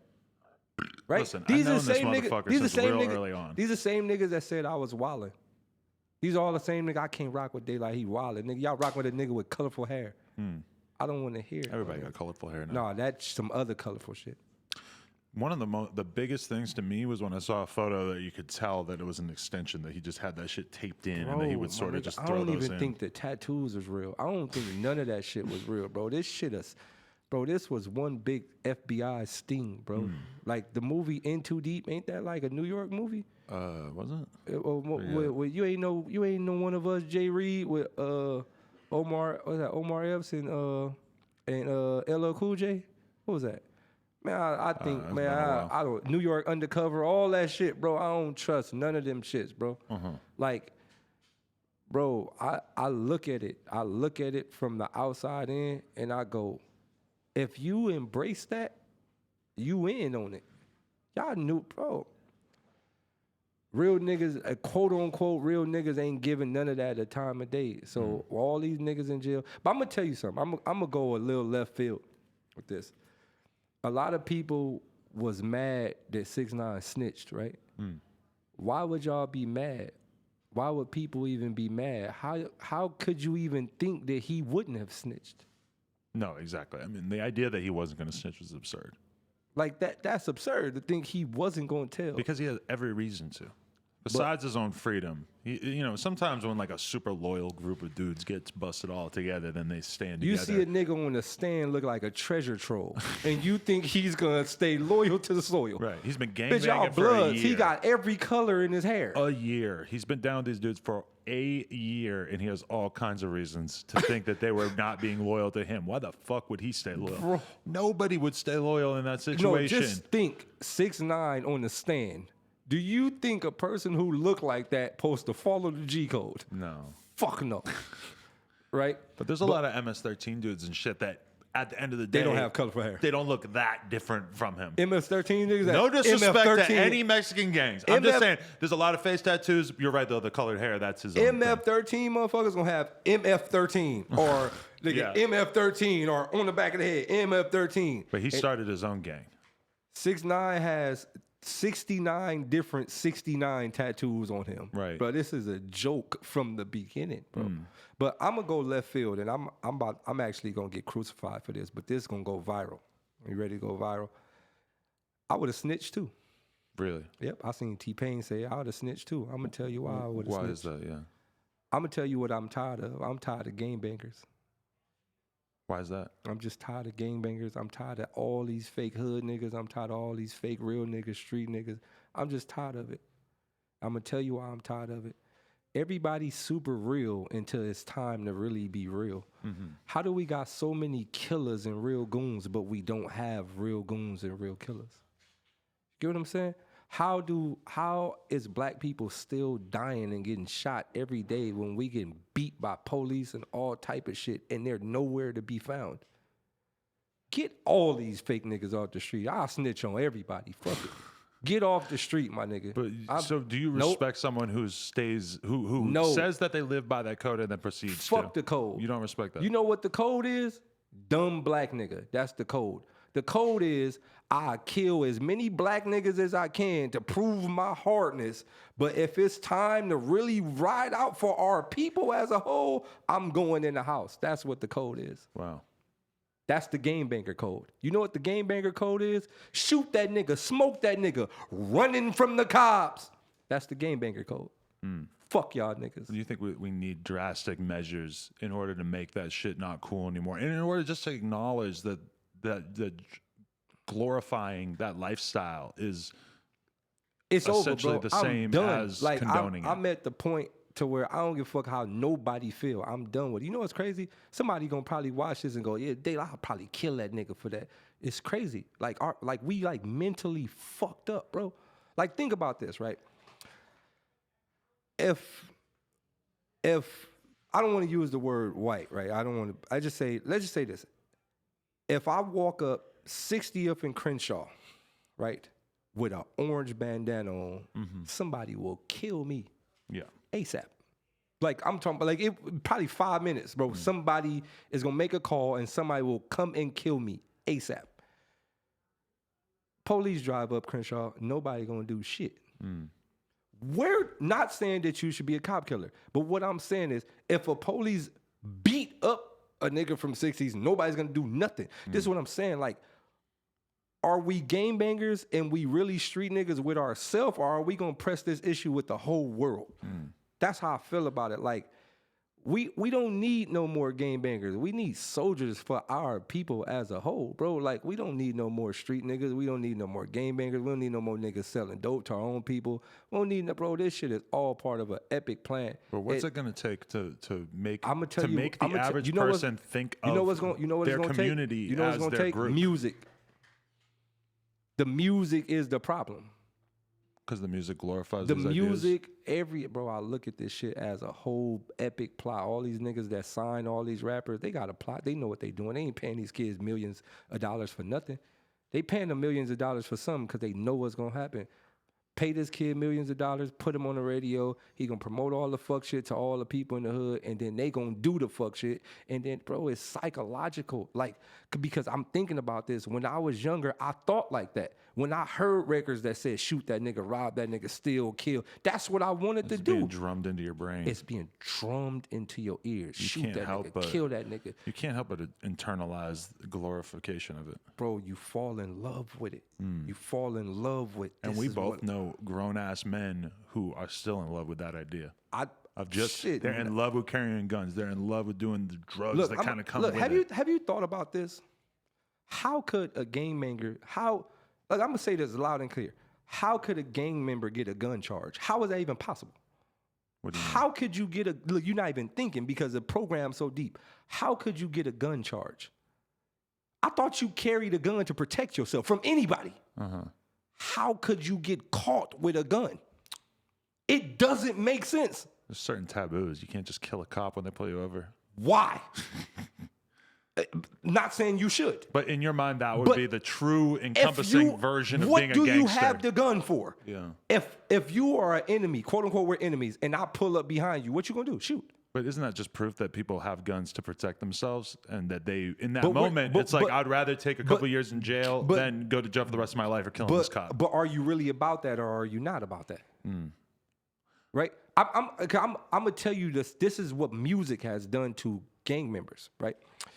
So there's been times where I've been in situations, and I remember one time I was with a few of my homies, and they like, man, the boys behind us. Like, yo, man, we got the chop in the car, man. What we gonna do? So, but we make a few turns, whatever. Cause we see them way back, so they pulling up, but we might make a few turns. Homie threw the chop out the window. A machine gun. He threw an AK out the window, bro. So in my mind, right, I'm in the car. I'm like, bro, we have a fully automatic assault rifle. There's somebody behind us with a 357.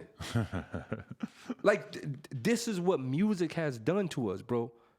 Music has literally told us, shoot black people, shoot as many black people as you want, and run from the cops. That's what music has told us, bro. Yeah.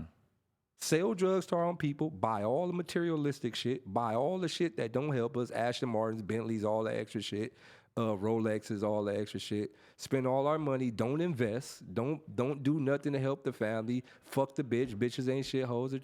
Like, music has, bro, I was brainwashed before. Now that I don't listen to music, my mind's so open. I listen to country music, all type of shit. Like, what are you getting from country music? What's that instill in you? I don't even listen to the words. It's just anything is better than the half of the shit that I hear now. Really? Right? Like, now we in the lean era, motherfuckers talking about how you rap about being a drug. Like, it's like how you rap about just, I don't do shit but do drugs. Like, this, Joe, I'm telling you, it's the music, bro. If we really want to change as a collective, you were never into drugs? I never did drugs a day in my life. Nothing? No weed, nothing? Nothing, bro. Wow.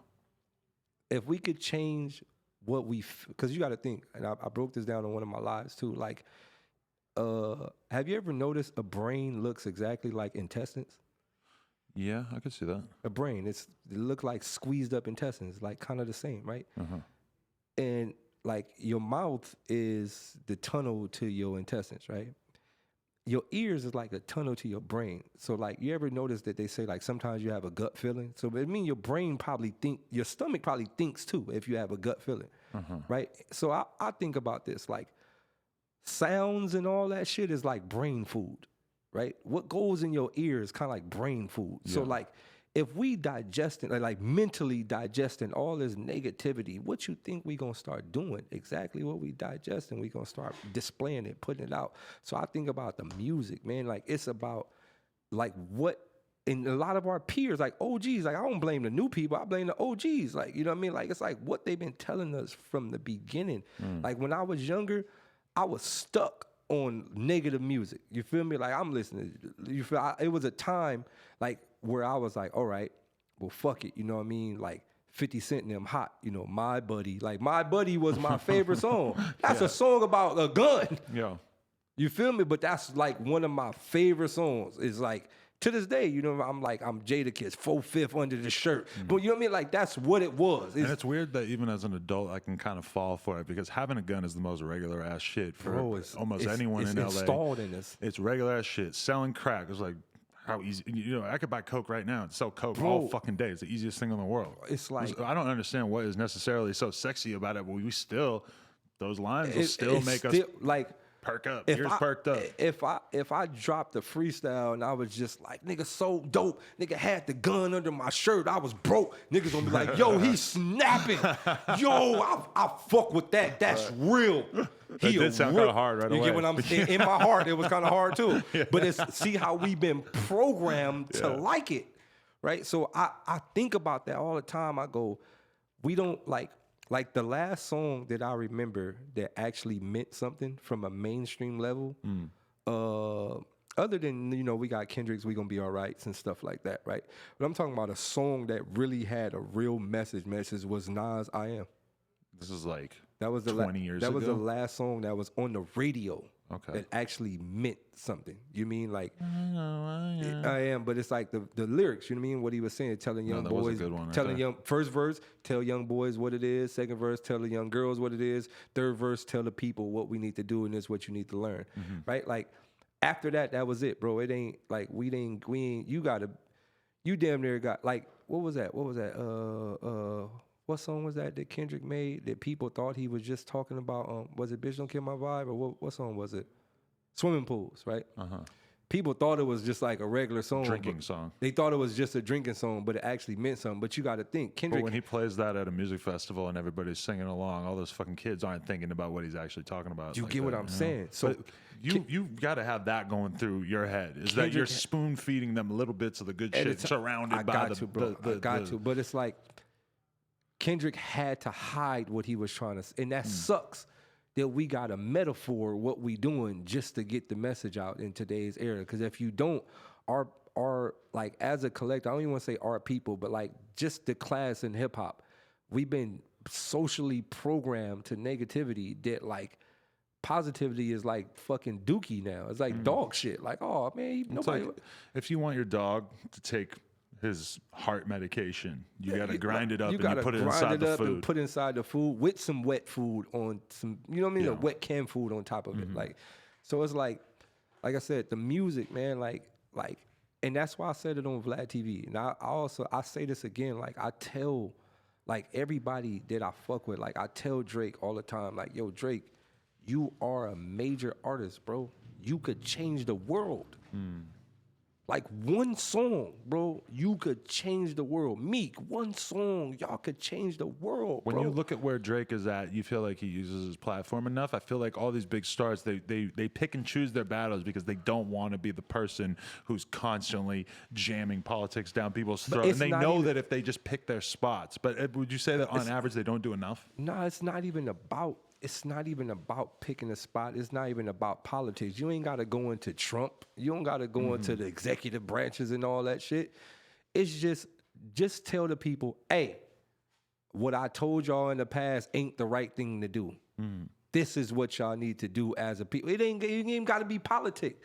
It can just be, this is what y'all need to do, man. Like, be a better person. Don't be the worst person you can possibly be. Be a better person. Like, yo, eat right, study, learn, grow mentally, physically. Like, that's it. You don't necessarily have to get into no, like, Huey P. Black Power movement or whatever. Like, just tell the people something good, bro. Like, when I cut on the radio, like, we can, like, right now, you can turn on Power 106 or Power, whatever, any radio station. all you gonna hear is my bitch this, I killed this nigga, I shot that nigga, I spent 30 on this, my chain this, my ice that, I shot that nigga, pull up, fuck nigga. That's it, bro. That's 99% of today's lyrics, bro. Mm-hmm.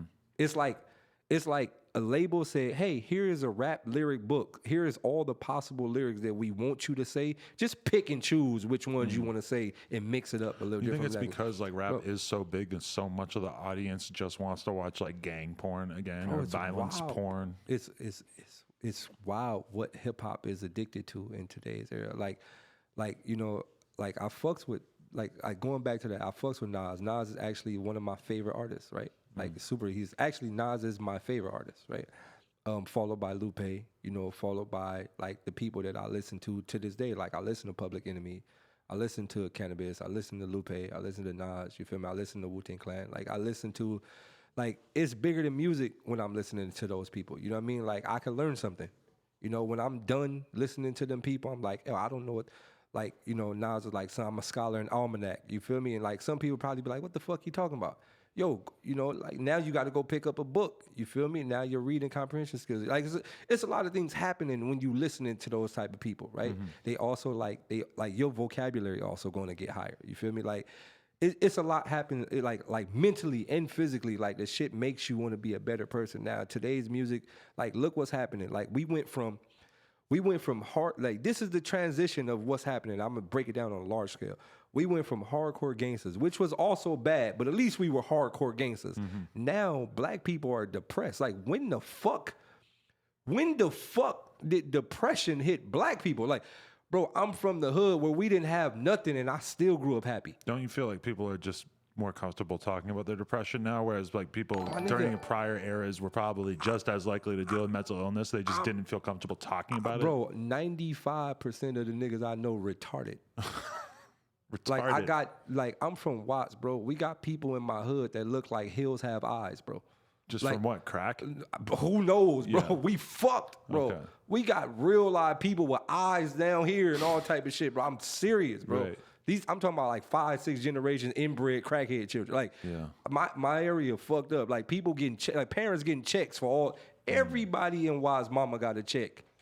You get what I'm saying? We fucked. I'm keeping it real, but it's like in Watts, how shit work, if something was wrong with you, they just gonna make a joke out of it, man. That's Lil I, cuz he got a Lil I. And then that's gonna be your hood name, Lil I. Then you gonna rep your hood name to the fullest, Lil I. You feel me? That's Lil I, cuz. You don't just, nigga, they call me Lil I. And you gonna make an auto-tune say, I'm Lil I, I'm Lil I. Man, that sounds like it would work. It would work in today's gay-ass era. But look, so what's happening is we went from, at least, like, I didn't like the hardcore gangster era, but at least we stuck our fucking chests out. Mm-hmm. Now they're like, you got to think like the average black rapper in today's era has a purse, skinny jeans, a choker, colorful hair, and is singing about how sad they are. Mm. In 2030, black men will be women. Actual women, like literally girls. Like if this shit keeps up like this, they'll be full women, bro. But I don't think that's the majority of these artists. I just think that those are these rappers are in a constant struggle to differentiate themselves from everything else. So they end up with crazy hair, they end up with crazy face tattoos, they end up on some weird ass fashion shit. It's the freshmen, bro. Like I'm looking at what they doing, bro. Like when they pick these freshmen, I don't think they just picking them based off. It's a plot, bro. I look at the freshman cover, like last freshman cover. I looked at him and I'm like, if you look at Jid, shouts out to my man Jid. Jid's a rapper, right? Yes. Look at Jid on the cover. He's just like, fuck, why the fuck they put me with these motherfuckers? You get what I'm saying? Like it's like, why the fuck they put me with all these fucking sad ass crybabies, right? So not taking away from nothing, but like that, like in my era, bro. Like you couldn't even cry. Like you you like being sad, like you walk outside on some sad shit, like somebody pressing issues. But don't you think we're better off? I feel like if hip hop wants to fully develop and grow, then rappers need to be able to take on different perspectives. And previously, the main perspective of men in rap was like, I'm the man, I got hella bitches, I don't give a fuck about any of them. Juice WRLD might be like an overcorrection in that, you know, he's basically saying like, I'm really sad, you broke my heart, rah, rah, rah. That might not be like a rap song? I'm gonna ask you that. Is that a rap song? Do you consider that a rap song? The beat and everything would lead me to believe that it is, but I understand how like context-wise the content is very different. He's a 19-year-old sad boy who's presenting a very different version of. Wait, can you say rap. that again? A 19-year-old sad boy? Sad boy. Is that like a genre now? Sad boy genre? I think when Young Lean came out, it was like his crew was like the sad boys, and that it was kind of sad rap. That was like the Clout rap era. Recently, they just took who was that Lil dude off the country list? Oh, Lil Nas X. They look. Which, by the way, the fact that we are so far past Nas that you could have a producer named Digital Nas and a poppin' rapper who has essentially made a country song whose name is Lil Nas X. Yo, there's probably more Nas's out there too, by the way. They took Lil Nas X off the country list. Does that hurt you? They should take Lil Xan Juice WRLD off the. I mean, they should take Juice WRLD joint off the hip hop. You think that should be in? I tweeted it. It should be in the category with Hoobastank and Linkin Park and all. You know that genre, like 3 Days Grace and all. It should be over. It sounds like that. Right. That's not a rap record. And most of the songs that's out today, they not. That's not rap. Right. I don't really think the Lil Nas X song is a country song, to be honest with you. It is. I mean, the beat's not country. If I was more educated, more capable of sitting here and like breaking down the elements of what makes a song country, like Juice WRLD, as much as we call him emo, it's still a little bit closer to hip hop, I think. Didn't Nelly go diamond in a country album and shit? I don't think none of that shit was country. No, right? Shit. But it wasn't on the country charts, I don't think. I mean, but still. What I was always offended by was when I was in high school, there was the rock radio station and there was the rap radio station. And then Eminem comes out, and all of a sudden, these fucking rock radio stations who would actually talk shit about rap, they would actually say that rap sucked, rap was stupid, blah, blah, blah. And then Eminem comes out and they're playing Eminem. And it is so fucking obvious at that moment that it's not a rock station, it's a rap station, it's a white station and a black station. Most definitely. That's most definitely interpreted. That was shocking, jarring to me as like a 14-year-old. It was so obvious. People, we live in this world where people try to act like that ain't what's happening in this world. It is. Right? Like going back to the Jordan Peele shit. You know, Jordan Peele was like, I'm not casting You the love white. that movie, huh? I haven't seen it yet. You haven't seen it yet? You went viral talking about it. I haven't seen Us yet. What? I saw a link to a whole video of you talking about it. I read a bunch of tweets from you about it. No, it was probably about Get Out. I don't think it was Us. What?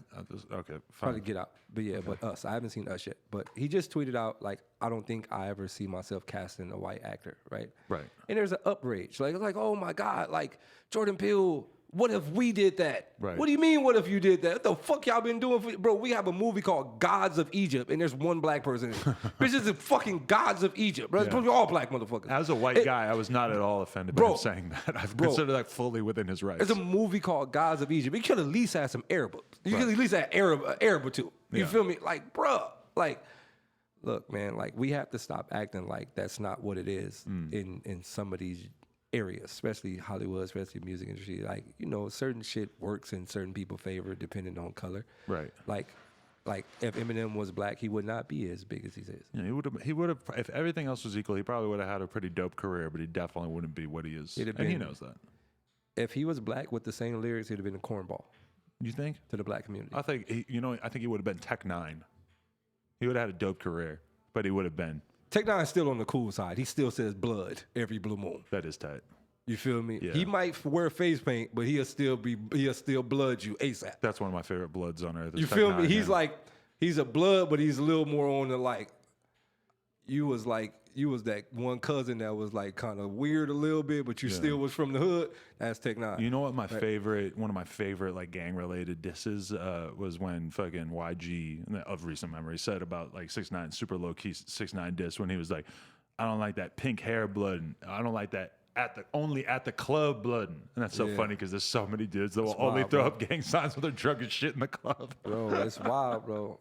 All that shit is wild, man. There's so many dudes you would never know are from a neighborhood until they decide to start gangbanging. I fuck with YG, though. Like, yeah, I watched his whole career grow. Like, shouts out to my man Trill. Shout out Pusha Inc. Like, I watched a lot of that shit grow. I watched a lot of LA scene grow. Like, so I fuck with YG. But even going to YG, like, you know, when YG gonna put out like a super message or a positive message, like everybody got to put out a positive message. Do you remember when Dr. Dre did the Chronic and then he comes out with that fucking weird ass the first Aftermath project that was super woke and nobody fucking liked it at all? And then he came with Chronic 2001. You think that was a setback? He sort of set the precedent of like the woke shit will not work no matter how hard you try, even if you're Dr. Dre. No, I don't think it's gonna work individually because we built a negative barrier. Like as a collective, as a hip hop collective, that's why I use the word we as a hip hop collective has built a big negative like force field. Like a dome, like we're living in like a negative like firmament. Well, right? How do you compete with pull up on your block and I bleed it? Yo, which is literally I will pull up on in your neighborhood and kill a bunch of people. I hate Chief Keef music, but I blast that shit, bro. Really? Like I hate everything about what he's saying, but it's fire, and that's just because how we were programmed. Like, bro, you catch me in the house, like sicko, you feel me? You catch me to turn it up, and I hate it, right?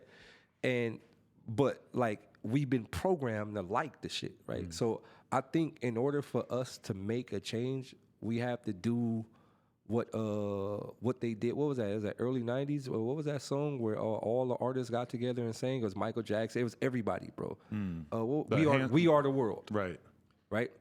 We need another one of those. Everybody come together and agree to stop promoting certain things. Or we whatever. need a big peace treaty agreement. Okay, but this is what we're gonna do. Let's take this as like one small example within hip hop. I think they'd kill everybody if they did that. I feel like we saw a huge surge in people talking about Zans and stuff, and then I feel like people have witnessed enough death, at least in recent memory, that there's been a big pullback on people like glamorizing. I've most definitely seen a change. Like after it's Pete, fallen back a little bit. After Pete was when after Pete. No. I think it was after Mac. After Mac too was another big one. After All of a Mac. sudden, it seems a lot more problematic to be like, "Oh, Xanax is great," you know? Yeah, like now it's like. But people get killed all the fucking time. Yeah, it's kind of like everybody's shit. just more guns. R.I.P. Mac, R.I.P. Mac, Yeah. R.I.P. Lil Peep. But Right. like, you know, like I think after that it was kind of like, all right, let's chill a little bit. You know, shouts out to Mozzie for pouring out the lean and shit like that. Like that shit did, like that did a lot. Like I'm not like, to be honest, Mozzie pour out the lean did a lot.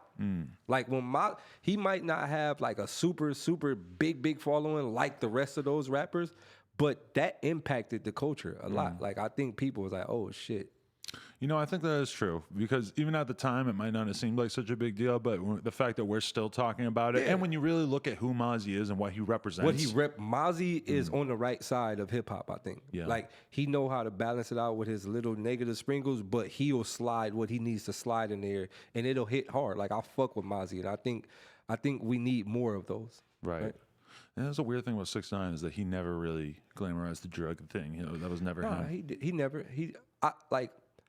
One thing that I did like about 6ix9ine is he was the opposite of the sad era. Very true. Non-stop boastful. He was right? Like listening to him make you want to be a boy. Like it make you want to be a man. Like, all right, nigga, I'm getting lit tonight. Like, you feel me? Like wrestler music. The wrestler music, bro. That's one thing he did bring to the rap game. Like it's like the sticky finger. You know what I mean? Like, or like the DMX. Like it's like the DMX of this era. Like everything was like, yo, I'm a fucking man listening to this. I ain't no fucking little. You know what I'm saying? You ever think about the fact that the strength of the overall hip hop community culture is the culmination of the individual careers of hundreds or thousands of different artists, and that like 6ix9ine being removed from that, regardless of the fact that he might have been having like an overall negative effect on the whole culture and everything, is that still that removed like a big slice of the content that we were used to seeing for a while, and that realistically it's like you could imagine a scenario in which, let's just say that 10 years from now we don't have a Kendrick and we don't have a J. Cole and we don't have blank, or we don't even have a Blueface, that like rap just becomes significantly less exciting because we sort of run out of interesting characters to pay attention to. It's possible. It's most definitely possible. Like I think character base is also needed a lot to match with lyricism, right? Like, I think where most lyricists and most of the people that need the look, like them, they might be good lyrically and rapper wise, but them as a person, it sucks, right? Like, you also got to be a likable person. And I think, like, we most definitely still need that, right? Blueface sounds a lot like a lot of rappers from the Bay, a lot of other rappers that are kind of bubbling up out of LA right now. But he's a really good personality. He's really cool looking. Blueface is not blowing up because of the music. Like, he's a likable person. Who had some good songs. Yeah, but at the end of the day, the character energy. is going to carry him. His energy as a person. Like, when you look at him as a person and, like, just looking at him, you like his energy. Like energy that he presents through the camera, you like it, and that's why people fiend to it. You know what's a weird one? Is that Skinny from the Nine is basically famous within hip hop without even any popular songs, but it's not because he's likable, it's because he's the opposite. It's crazy. People love to shit on this kid. Bro, it's crazy. I know him, but I don't know none of his music. Like, nobody does. That's wild. Yeah, he does have a song that has like 10 million plays on YouTube, but I guarantee you hear it, you're never going to think about it again in your life. I don't know how the fuck it got 10 million plays. And that goes back to the earlier Daylyt career. But there's just people in the culture that people are like addicted to watching them sort of like suffer in public. Like, everybody is so excited when Skinny from the Nine gets jumped again, or when there's another clip of him getting caught snitching comes out. Worldstar era. Yeah. When we're kind of in Worldstar 2.0. Yeah, Worldstar 1.0 was like fight videos and the website, and now Worldstar 2.0 is like just being this hub for every music video, an Instagram account with a bunch of girls shaking their asses. They kind of rebranded themselves because they don't post fights on Instagram and shit. That shit, bro.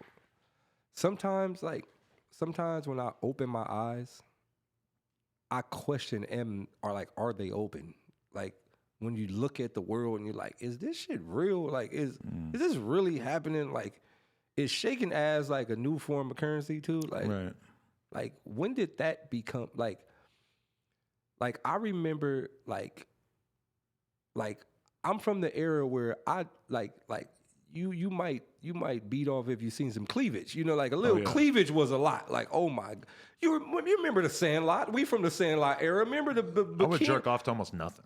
But that's what I'm saying. Like, you know what I'm saying? Like, we from the era where you seen a little bit of cleavage, and like that might stick to later on tonight. I found a porno magazine on the ground outside a convenience store. Me and my friends, it was we back to the house, bro. Long as I can see half a picture, I'm back to the house. Scrambled porn. Well, I'm back to the house, bro. Jerking off to scrambled porn was this is what I'm saying. Regular, to the sound. Now, you know, like, not to say this, but you know how hard it is for me to get hard in today's era? I mean, I done seen everything. Yeah. Like, there was a time where you had to go to the strip club to see some ass. Right. Like, I just scroll down Instagram, like, oh shit, stripper. My Explore page is just feeding me bitches tagging Fashion Nova. They know, bro. They like the algorithm, like he want to see some ass. But it's like nowadays, it's like,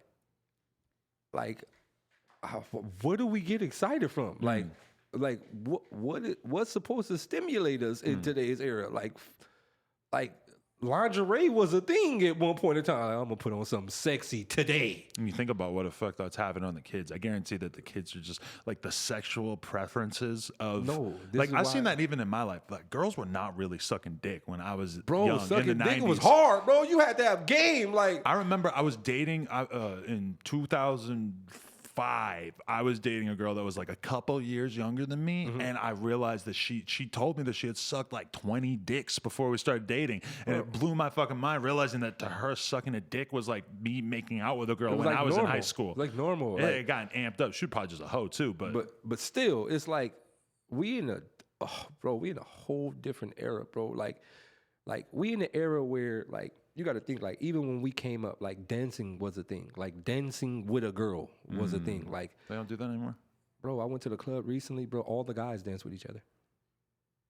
I ain't dancing with no dude. No. So what happens in clubs in today's era, all the girls go sit up against the wall and take selfies. Right. And all the guys take off their shirts and dance in the middle. Hey, turn up with the bros. That's it.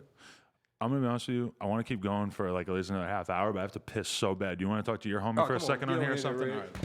Oh, we got comments now? I didn't even know. Oh, yeah. Let's go, Reg. My man Reg in the building. Good, G. Yeah, bro, Reg, like so Adam 20 Reg. All right. So yeah, like I was saying. Reg Infinity. All right. But yeah, so like I was saying, you know, like nowadays you get to the club, bro. Like I went to the club recently and like it was a bunch of dudes in there with like colorful dreads, with no shirts on, with skinny jeans on, with rips in their skinny jeans and they upper thighs showing. And they were all dancing with each other. And all the beautiful ladies was up against the wall taking pictures. And I was just like, what the fuck is happening? Yeah, that's kind of wild. That's kind So of very wild. I'm just thinking evolutional wise, right? So if this keep happening for 30 more years, I know where we gonna be. girls gonna be boys and boys gonna be girls. We gonna go through we gonna be like cuttlefish. We gonna go through a complete evolution. Niggas' weenies gonna start growing backwards. And girls' clitorises is gonna start growing long. And then before you know it, the whole cycle gonna switch, Reg. That's kind of crazy. You gonna be getting nailed. You gonna be a girl. Somebody gonna nail your shit, Reg. What you think? How would it feel, Reg, if you was a girl? That's something I don't even think about that. That's kind of wild though. Like Men wear purses in today's era, and that's cool. I don't even see girls wear purses no more. That's facts. That's facts. That ain't a satchel, nigga. That's a purse, bitch. Yo, men wear purses and chokers. Watch Drake next single. My titties big, my titties big. Why Drake gonna get breast implants? I guarantee you. If Drake get breast implants, you know how many niggas gonna get breast implants? If one of these major rappers, The power that, you know, these celebrities have and they don't utilize it. they are the new leaders. Yeah. This is why they call them influence, right? They're all influences, right? They're not just celebrities, they're influence. And this is why they call following. You have a following, followers. Like you have how many followers? These are people that follow whatever you do, right? Mm-hmm. All right, get out the way, Reg. Come on. You guys sound like you're having fun, so I went and hit the blunt. Yeah, no, you good.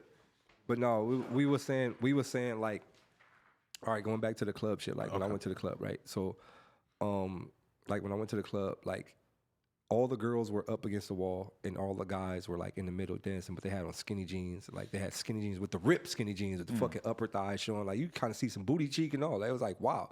So I was just saying like, if this continues up for like, 100 more years, like men may turn into women and women may turn into men. Like, but the definition of a man or a woman is really based on genitalia more than anything.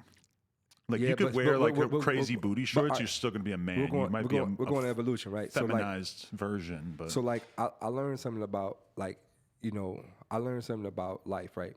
One thing about me coming up and just being a man, like there's a term that used to go around that area, which is nigga, I let my nuts hang, nigga, my shit big. 6ix9ine was big on that. You feel me, let nigga? My nuts hang. Nigga, I let my nuts hang, nigga. I wear boxers.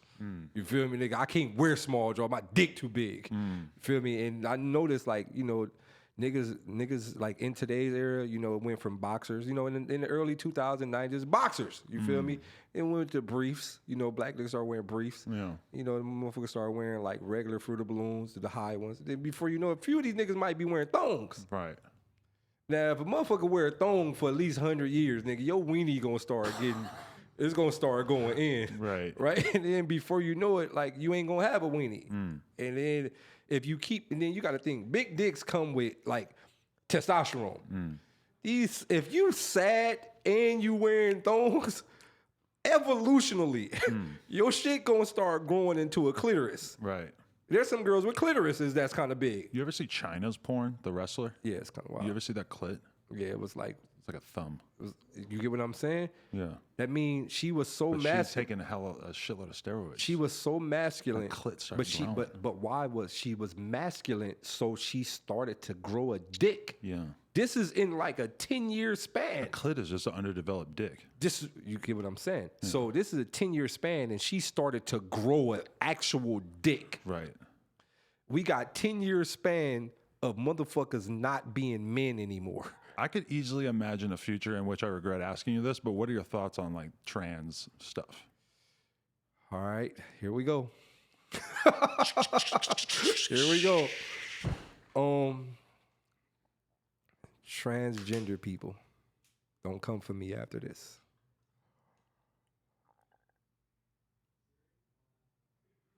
All right, it's a different type of tranny. So you like, are we talking about like Kate Jenner?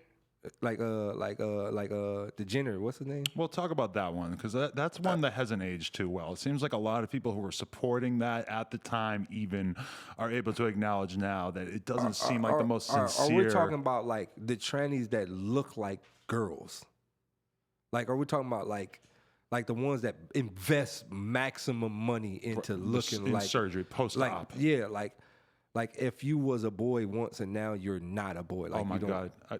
You could have a bar where you said something about like post-op because all my ops are dead. That's wild. Or something like that. Like kind of wild. Okay, go. It's wild. So it just depends on the level of tranny. Like when you got these uncle aunties, you know what an uncle auntie is, right? What is that exactly? An uncle auntie is like a dude that clearly look like your auntie.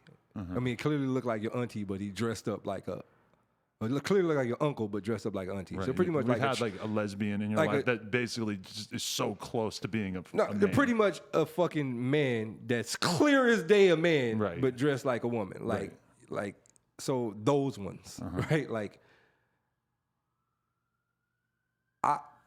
I try to. How can I say this? I don't want to be rude. I don't want to be mean. I'm letting nuts hang. It's okay. Let my fucking nuts hang. You're right. I believe we need to wipe all of them off the planet. Who?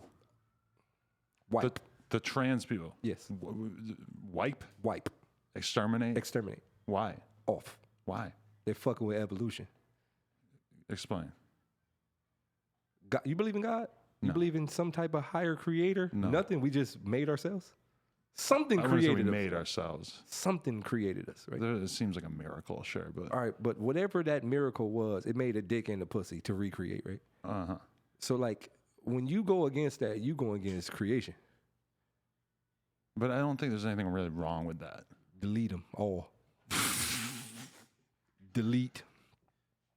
I believe they should be deleted. I don't think that people living lifestyles outside of the mainstream consensus of how men and women are supposed to interact, it's not really having any impact on anyone besides themselves. No, that's impacted me. How so?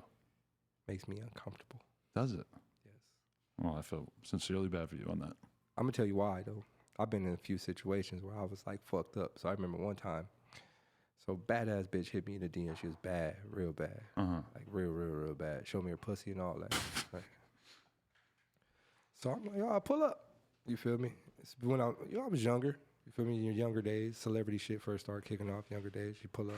Boom, she's like, oh, I got my homegirl with me, right? So I'm like, you know, I'm with my man Reg, one other man, right? And I'm like, oh, I got these two bad ones about to come through, bro. So she pull up and this like bitch like 6'6", like the bitch look like Zion Williams. Michael Rappaport mentioned him too. Bitch like Zion Williams with like a wig on, right? Right now, this is what made me mad, right? So like, I'm like very uncomfortable because I'm like that's a man, like you know. My guy, like, yeah, bro, but like, how we tell him to get out? Like, nigga, she came over alone? She came with her man friend. Oh. Like her Zion Williams girl-looking friend. Wait, I might have been slightly distracted by the trans thing. You're saying that you met her online? I met a girl online. On MySpace or what, Tinder? I think it was MySpace. Okay. Right? And you told her, like, come over. I told her pull up. And she came with a dude. And she came with an uncle auntie. Okay. It was huge. Like, I'm talking about huge, like. If I was meeting up with a girl and she came with another person alone, No, but I told her to bring a friend because I had a homie there. Oh, yeah. geez. So it was like a kind of like 2-on-2 date, like whatever. She brought her friend, and he gets there, but like somewhere in trans people mind, they don't think that they look like a man. Like something has convinced them that nobody else could see the shit, right? So. You know, back then I decided to let my nuts hang a little. I'm like, hey, that's a man. You just blurted it out. How long were you around there before you let that one go? Maybe like 5 minutes. And that probably was the wrong thing I ever did because she ended up beating up the homie. Well, you didn't get his back? No. Why not? You're the one who started. She was huge. Fuck no. And at that moment, you got to go down with your homie, man. I'm not getting beat up by a girl, woman, Zion. No. Wow. Okay. And you didn't have a strap around the house or a bat man, or something? You don't have the strap when you got 2 bitches coming. Why not? You hide that type of stuff. I would have gone and got it. If this person was as intimidating as you make it sound. This is the thing. Like, hashtag get the strap. Now you shoot a tranny, now you got to fight all the extra shit. Transgender movement, all type. It ain't just killing a regular nigga. No, it's different. This is the shit. Charges. This is the shit I'm talking about. This is not right. Right. Like the one tranny that popped off in GameStop. What was that? You remember that shit that just happened? That video was crazy, right? Ma'am, I want to be. How the fuck you want to be called ma'am? That's like you saying that's you asking a lot. Yo, this is shit is psychological. Her being a man was a stretch. This is in the fact that she popped off because he thought. Like, that's like Reg walk up here and like, yeah, I want to be called Reg. You clearly look like a nigga. Like, I'm not finna call you ma'am. Like, it would be like me. My name's Adam, but if I went around telling everybody that no, it's Adam. Like how dare you call me Adam? It's Adam. It's like everyone you have to accept that you're going against the grain of how people are going to behave normally. You're clearly a man. Nobody on the planet thinks you a woman. Why the fuck am I gonna exterminate? Or how? Okay, that I think is very extreme. I realize you're probably trolling. Okay, it's hard to come back from exterminate. Exterminate. Yeah. Or no. All right. But you know what their comparison, what they would say to you is that there was a time where people would say stuff like that about black people, and that was thought to be okay. They compared being gay to black. Ain't this about a bitch? I ain't never seen a gay nigga get pulled over by police because he was gay. Probably happens all the time. I never seen a nigga get pulled over while driving while gay. Okay, it's less obvious, but I'm sure they get pulled over. The cop realizes they're gay, and then he treats them unfairly, like right? This. Shit, the police. What are you doing over here? Never. No. Never. I don't know. Most of them probably don't sashay out the window. All gay niggas sashay. All gay motherfuckers sashay. They sashay more than girls. I'd never seen a motherfucker driving happy as motherfucker on his way to a gay festival. I'm going to gay festival. Gay, hi. Police pull us. What are you doing around here? I'm just, it looks like it. I'd never seen a suspicion. I'd never seen a gay nigga on the news. I never seen a gay nigga mugshot. Never. You don't remember when they dragged Matthew Shepard behind the truck of the car and killed him? I don't even know who Matthew Shepard is. That was a big deal at the time. I don't know that. You don't know when the terrorist dude showed up at the Pulse nightclub in Florida, killed 50 gay men? No. That happened. Wait, what? That happened like a couple of years ago. Showed up and killed 50 gay people? Yeah. Yes. What happened?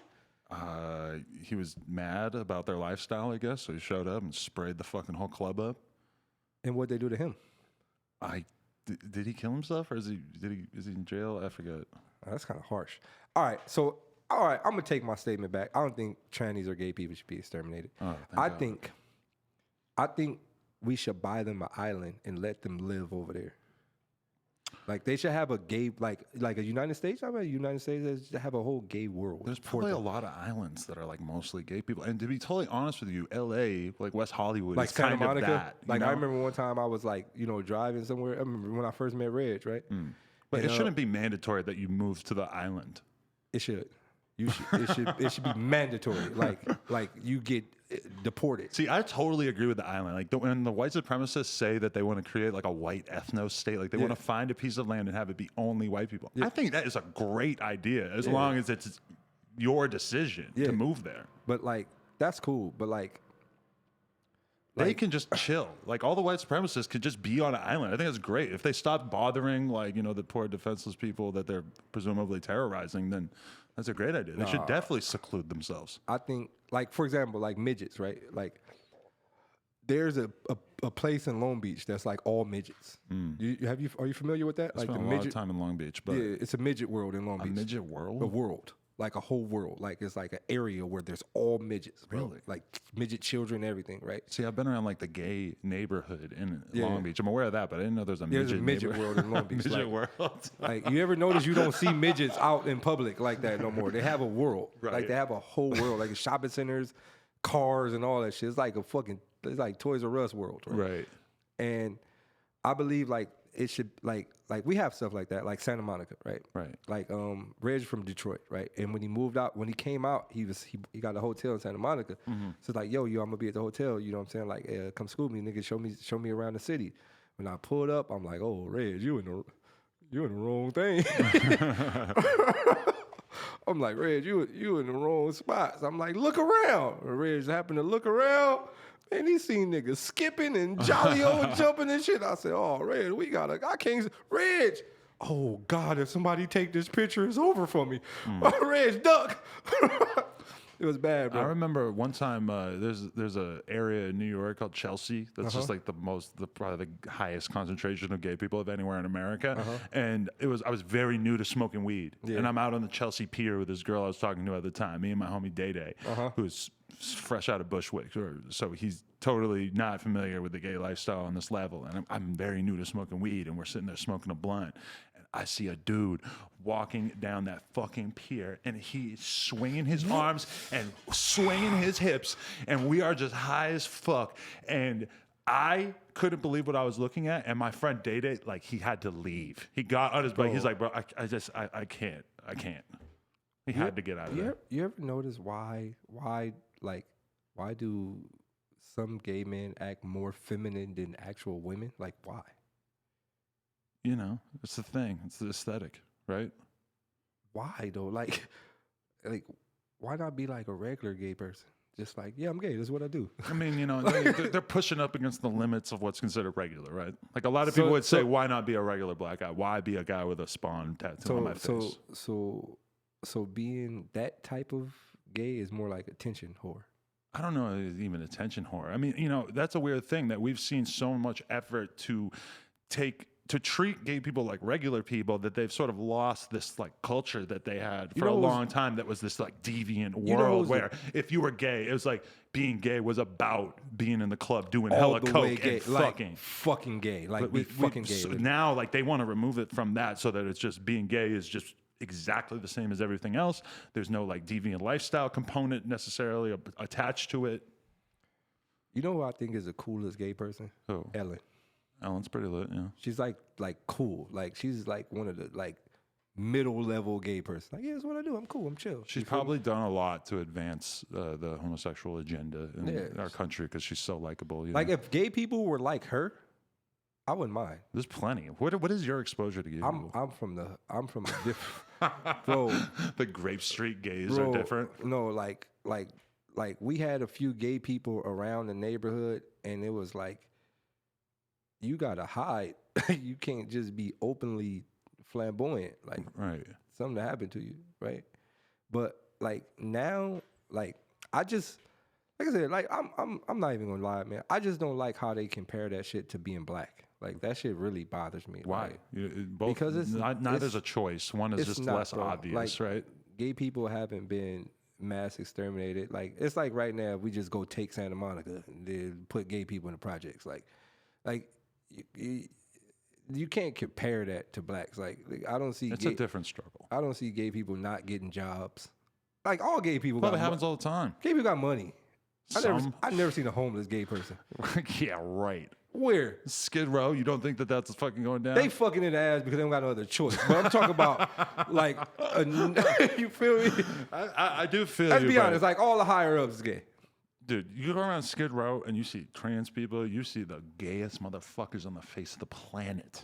They're doing, at least based on the mannerisms, they would appear to be homosexuals. See, you got to understand. It's a difference between hey now and, you know, the crackhead thing. Okay, I know what you're saying. See, you confusing the crackhead walk with the gay thing. There's a lot of overlap. The crackhead niggas be swinging all types of listen, arms. how do you end up in Skid Row doing a shitload of meth? Yeah. What are gay dudes doing at the club? A shitload of meth. You're right. You could easily see how they could transition from one world to another. You're right. Oh, my girlfriend. And Evelyn, how you doing? This is Daylyt. Nice to meet y'all. He was just talking about how he wants to exterminate the trans community. Yeah, most definitely. Exterminate. Right. So it got a little spicy, basically, is what I'm saying. That was real spicy. Y'all not trans, are you? Evelyn, anything we should know about? I don't know. Okay. We're almost done. I have a double bacon cheeseburger coming. Yeah. From Rolling Burger. Okay. But like I said, I don't like going back on the flip side. I just believe like they should all have an island. West Hollywood is the island. You're right. You absolutely fucking right, bro. That shit is. But I'm gonna be honest with you. When I was in the hood, like being gay was super taboo. But now that like I'm like in this music industry, like it don't bother me as much as it used to. Let me ask you this: if there was an island and it was like the Black Island, all the really, really woke black people from Twitter just kind of took over this island, and it was just their thing, would you want to live there? Hell no, that should be fucking. You know, randomly, West Nile virus has hit the island. He said no too. Fuck no. I'm not going with all the. Bro, we be. So you're rejecting your own ethno state? Fuck yes, bro. That should be. You know how many viruses be sent to that motherfucker in the ASAP, bro? Like that's your reservation, though. You think chemical warfare would go there immediately? If black people try to do anything like that, bro, you know how many random. Hey, you seen that mosquito? Where it come from? Okay, Shit. but excuse that. say that part, that component is removed. But like, if there was a place where we can, like a Wakanda, that's what you're saying, like something like I'm out. Right. I'm out. I'm getting the fuck out of here. I mean, no disrespect, even with my wife, because my wife is not black. But I'm really, she's not white. No, she's Afghanistan. Oh. But you know, I it's over. My girl's Armenian. Yeah. So like, you know, I love you, but you know what I'm saying? I gotta go to the people. Yeah. You feel me? I'm trying to get some vibranium. Yeah. Shit happens. You feel me? But nah, if there was like an island like that, like a lot of people say like they're not racist, but like naturally you want to be around your kind. Yeah. Like it just the way it works. Yeah. You feel me? Like no matter like Afghans want to be with Afghans, you know, whites want to be whites, Jews want to be with Jews, blacks want to be, you know, I sound like motherfucking Muhammad Ali right now. No, whites want to be with whites, blacks want to be. It is weird though. Like we look at like the Hasidic Jews and their communities that they form and how they just stick all together. I mean, we're right here at Fairfax. There's a shitload of them. They don't want to fuck with anybody. They ain't never talked to a black dude. They ain't never talked to anybody who looks like me. They are sticking together. But somehow that is a very controversial idea for like anybody else, especially white people. If you were a white guy and you were to say, we just want to have our own little white community. We don't want anybody else moving in here. This is what I'm saying, bro. Like, yo, and you got to think, coming up where I come up from, like, we didn't know that Jewish people and white people was different. Like we didn't know that. We was like, nigga, if you ain't black, you white. Like even Mexicans, y'all white. Like that's how we thought. That was even a little hard for me to understand as a kid. I didn't understand it. Like I was like, wait, so what is Jewish people? Like what are they? Like they not black. They not white. They like what the. Like I didn't know that. Like you know what I mean. And to this day, I still don't know. But it's crazy how they can have their own communities like that, and they don't want to. Migrate with nobody and no like interest. It's acceptable. You see a cute one walking down the street and you're just like, damn, she would never talk to me in a trillion years. It's over. It's not like happening. you invisible to her. Yeah, it's wild, bro. Like that's kind of it's wild. But like you said, if a white group did that, not even on no KKK shit, but just like you know, I just want a spot for me and my white people. Nothing against KKK, black people. White supremacy.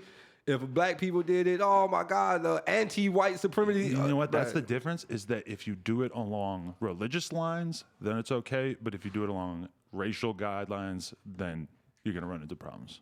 So I think black people just need to create their own religion. Yeah. And then, like, but surprise, you can only be in this religion if you're black. You can only be in the religion if you're black. Yo, but I don't know. There's a lot of ways to think about all that shit, man. Like, I think, to be honest, like, I'm not really into religion. Like you said, I'm not a religious person. Like, I don't really get too deep into religion. Mm-hmm. But, like, there was a time where I was religious, and then, like, as you study more, you get far away from it. But now I'm kind of hoping there is a God. Like, yo, God, please come back and restart this shit. Because, like, this shit is fucked right now. Right. Like, it's, like, fucked. Like, and this just, like, not from a United States perspective. Like, I travel the world. Like, I spend... Like, people ask me, like, what do I spend most of my money on? And I spend most of my money on traveling the world. Like, still. Like, to this day. Like, when I get a lump sum, I'll blow it all on a vacation. Like, really? ASAP. Like, nice. I'm everywhere. Like, I've seen everywhere. Tiwantana, the pyramid, every pyramid you can possibly think of. I've been around the whole planet.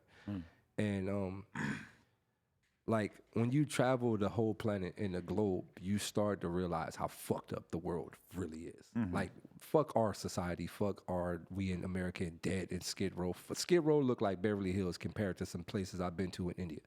True, fair. You get what I'm saying? So it's like when you look at the world as a whole, because like when you grow up in America, you think everywhere is like here. Like your mind, even when you grew up in California, you think everywhere in the United States is like California. Well, that's clearly not true. You go to Detroit and you're like, whoa. Reg is from Detroit. Oh, yeah. And you know what I mean? Like like when I went on my first tour with Hobson. Really? I went on a tour with Hobson. And we stopped in some places. I don't know if it was Kansas. I don't know where it was, but we stopped in some places, and I'm like, are we in the 1930s? Like, are we in the 1800s? Like, I'm talking about, you know, that little city where you get on the ride at Universal Studios. It looked like the cowboy looking city. Like, it was some places like that. Like, where you seen the tumbleweeds rolling, little bar with the little doors open up, like cowboy. Like, yo, what era are we in? I met a girl a little while back. She's like, oh yeah, you know, she's from Australia. She's like, yeah, I just want to see what America's like. So we're in New York City and we're doing Vegas. Yeah. I'm like, wow. That is, you have no idea what America is like. Those are two pockets that are completely unlike any other part of America at all, bro, indistinguishable. It's crazy. So like, you know, when I was younger, I thought every place in the world was like, oh, not every place. I thought every state was like California. Then I started traveling around the United States, and I'm like, holy shit, like we like advanced. Like California and New York is advanced compared to some of these other states, right? Then I started traveling the world, and I'm like, holy shit, United States is advanced compared to some of the places in the world. Like, it's hard to get water. Like, I could go to any park out here and just like, oh, it's a water fountain. Whether the water be good water or not, it's water at the fucking park. There's places where you're like, yo, you got to walk 7 miles here, turn left by the mule, and there'll be a well with, you know, a bucket, and hopefully there's some, like, what? You know what I mean? Like just the ability to be able to get resources from a store. Like, we got stores that we can, if you don't got no money, you could possibly steal something, right? Imagine being in an era where it ain't nothing to steal. Like, it ain't nothing. Like, you fucked. So sometimes when I think about all of that, I be like, yo, if there is a creator of all, like, now might be the time to press the restart button, because the game fucked up. Like, it's scratched. It would be nice if there was a God so that he could come in and kind of save us, because it seems like the environment is probably going to like kill us on its own within like a couple hundred years. We're fucked. Yeah. We're like on a like self-destruct mission, right? Like, but even thinking deeper than that, like life in general, like if human beings were designed to last a long time, according to science, isn't the sun going to blow up? Is it? Right. According to how science works, like the sun's supposed to like explode and some shit like that. So we're doomed regardless, right? Right. So like we were fucked from the beginning. It's really a unique opportunity that we have here on Earth. Yo, it's kind of wild when you put it all into perspective. I don't know, man. Like, that's why I sometimes, like I said, I don't pray, but sometimes I do go, yo, like, hey, gee, if it's something up there, do something. I know. Isn't it crazy that we invented all this shit and that there might be a potential future in which all of it is destroyed? It's out, bro. It might be sooner than we think. And the planet might be so fried that there aren't any future generations after us. Bro, so the question is, elite-wise, have they already left? Are they already gone? Are they already? Because, you know, we've been seeing all type of shit fly through the sky. So it's a weather balloon. Who knows? Like, you know what I mean? Have they already left? Like, all right, like, is there like a certain billionaire club, like zillionaire club that already like? I don't think they left. I think they're still here. Probably they'll definitely be out of here before everybody else. So do you think, have you heard about like simulation theory? Yeah, like. You think that? What do you think about that? You think we're living in a simulation? It's highly possible. Just based off like shit I've done as a basketball player, and it don't seem real sometimes. Like, and I'm so good at basketball that it's impossible that this world that we're living in is real. Yeah, I'll tell you why. Like, if you ever play basketball, and this goes, and I break this down all the time on my live, I do it on your platform. So like, while playing basketball, right, there's something you can do where you bend reality, right? And only basketball players know this. So it's what happened is, right, when you shoot the ball, right, the ball can be going this way. If you keep your wrist like that and turn your hand like this, I promise you the ball curves back this way and goes in. Bro. Even after it's completely left your hand. Any coach will tell you, leave your wrist up and follow through, bro. You can literally guide the ball. I promise you, bro. Wow. This is actual facts, and anybody who plays basketball at any like real basketball level will tell you there's been plenty of times where you was like, that's off. Money. plenty of times, bro. I feel like I would have been more likely to be a basketball fan if I knew that it was the key to bending time and space. Bro, you literally, like, any shooter will tell you it bends reality, bro. You literally watch the ball go, and it's like the movie Wanted, like how you can curve bullets. It's exactly like that. Wow. At that moment, I knew something wasn't right about, like, that's incredible. Like life, bro. It's weird, bro. It's weird. If you can go interview anybody that plays basketball, and they'll tell you that, bro.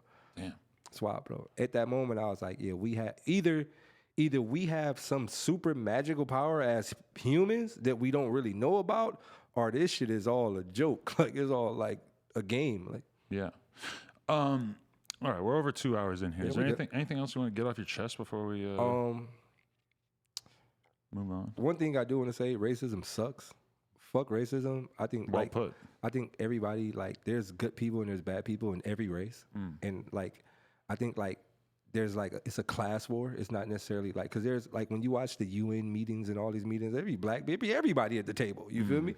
And I don't think them higher up motherfuckers give a fuck what color you are if you ain't higher up. So I think like people like you, and people, all this middle class, like, who cares what color we are? Like, we all got to fucking manage to stick together, survive, because it's like a bigger war going on in general. So I just say fuck racism. Stick together, unite musically. Let's see if we can change the message, what we put in people's head. Other than that, man, I appreciate the opportunity. No, yeah, we should definitely do this again sometime. It's a great conversation, man. I'm open whenever. Just let me know like 2 hours in advance so I can beat the traffic. Well, you got in a terrible car accident your first time you attempted to come here? All bad, bro. I even stuff like that, like, I knew it. On the way here. I was like, I know what's gonna happen. Really? I could sense certain shit, and I'm like, all right, let's just get through this. I'm like, cause like, literally, I was like, yo, I'm not coming. Something's telling me not to go, and I went anyway. And wow. So it's like I've been shot before. Like, I experienced death before, near-death experiences so many times in my life. So it's like when you grow up in the hood, you can see it. You can see it coming, and it's like it's up to you to keep going. Like, you know, like everybody who died, they knew what was gonna happen. Like, you know what's gonna happen. Like, when I got shot, I knew I was gonna get shot. Really? I just shouldn't have went, but I was like, man, fuck it, I'm going anyway. And, you know, we all have those gut feelings. You ever did a trick or something? You're like, I shouldn't have did this one. Yeah, but how many times have you felt like, oh, maybe I shouldn't go out, something bad could happen, and then you go out, and it's completely normal? Something bad happens. Every time something bad happens. I think that might just be you, like, sort of self-selecting in your head to, like... Nah, you know, when you in the hood, you know when something bad Human beings have a tendency to want to find patterns. But then also it goes back to warping reality, right? Like, it could be a possible energy that I get, and then the negative side takes over, then I warp reality into it actually happening. So it's like, it just depends on how you're thinking at the moment. But other than that, like I said, I also do have music out at daylytofficial.com, DAYLYT official.com. All my music is pumped through my own site independently. So if you really want to hear some very good music, most definitely go check it out. So you're not on like iTunes and Spotify? You just are completely on your own website. Yes, that's interesting. Got a lot of big records on there. Me and Drake, me and O3 Greedo, me and Problem, Beats by Terrence Martin, me and Denzel Curry. A lot of big, Do you really have a song with Drake? Yes, We're going to figure out this is a troll later? That's on there. Really? Yes, sir. Nice. He's on the intro. Yes, sir. Very first song, Light Skin. Drake actually named the album. What was it called? The album name is Light Skin. Light Skin. Yeah, Drake named the album. You're not light skin though. No. No, but as in like daylight skin, like yeah. That's my favorite thing about watching one of your battles is you hear how many terrible day puns they've always done. The way I bend Daylight and Dave and Dave. I hate battle rap. There you have it, y'all. I appreciate you, man. That was a good time. Yes, sir. Thank you very much. Hey, and to everybody out there, I think I'm done live streaming for the day, but who knows? Maybe I'll be back. Peace.